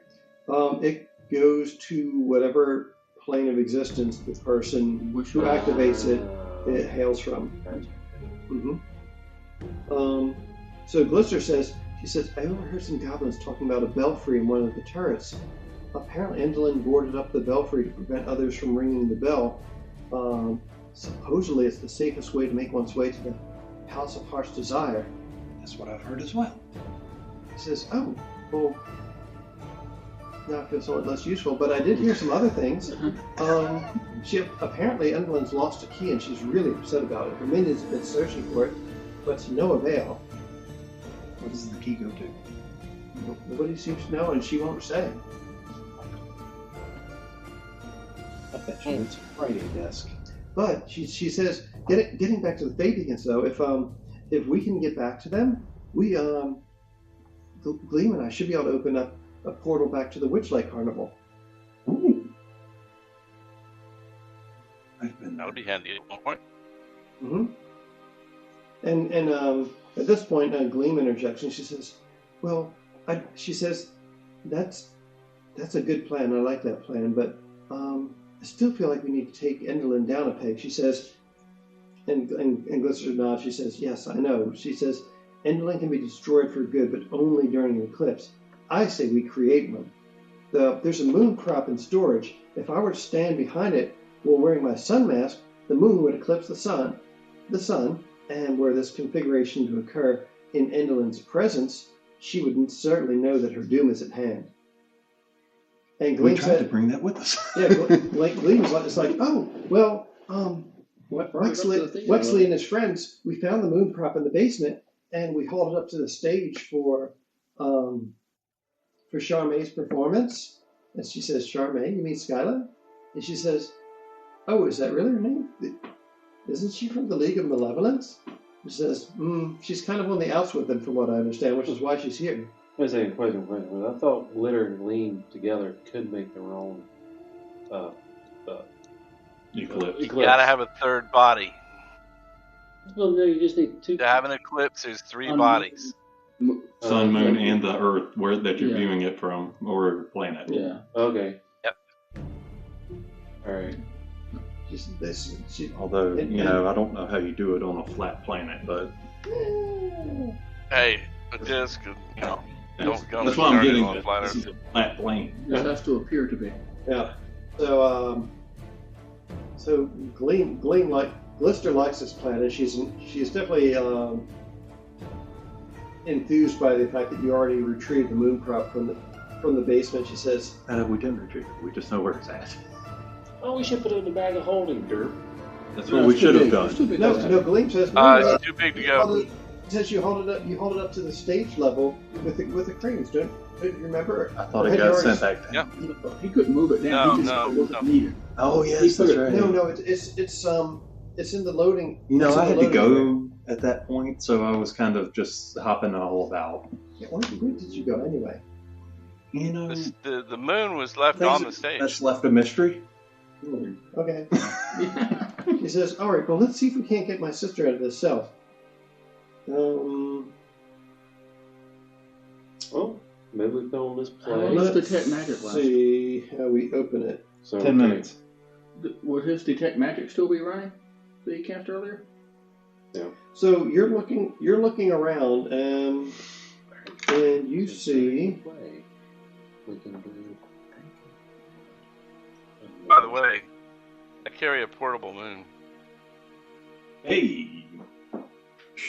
My shield. If we can get them out of here, they would hard to play. They can be. Oh, I thought you were talking about something else. And they can make No, my shield. No, he's serious. Okay. Serious. Stuart If is it comes always right down to serious. I wouldn't say that. So looking around, you see that the book that she's been reading, it has a faint illusion spell emanating from the spine of it. Mm-hmm. And you see on the spine of it, it's there's a frog that's been stitched into the spine.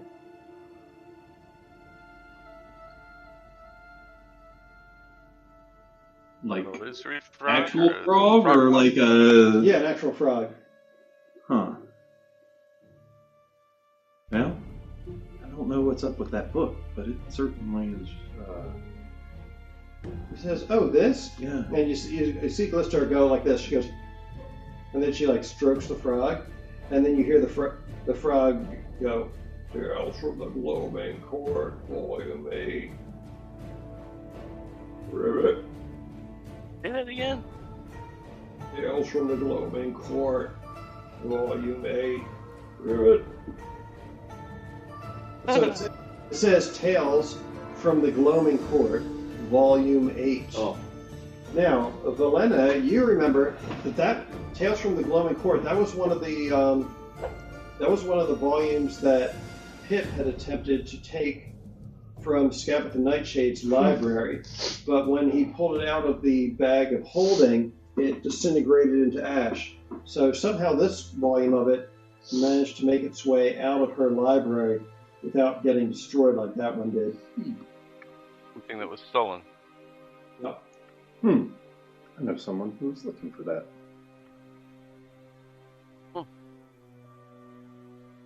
So do you dog ear your pages? Pardon? Do you dog ear your pages?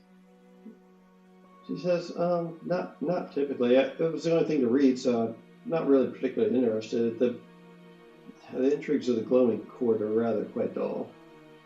The unseelie are... It doesn't live up to the name?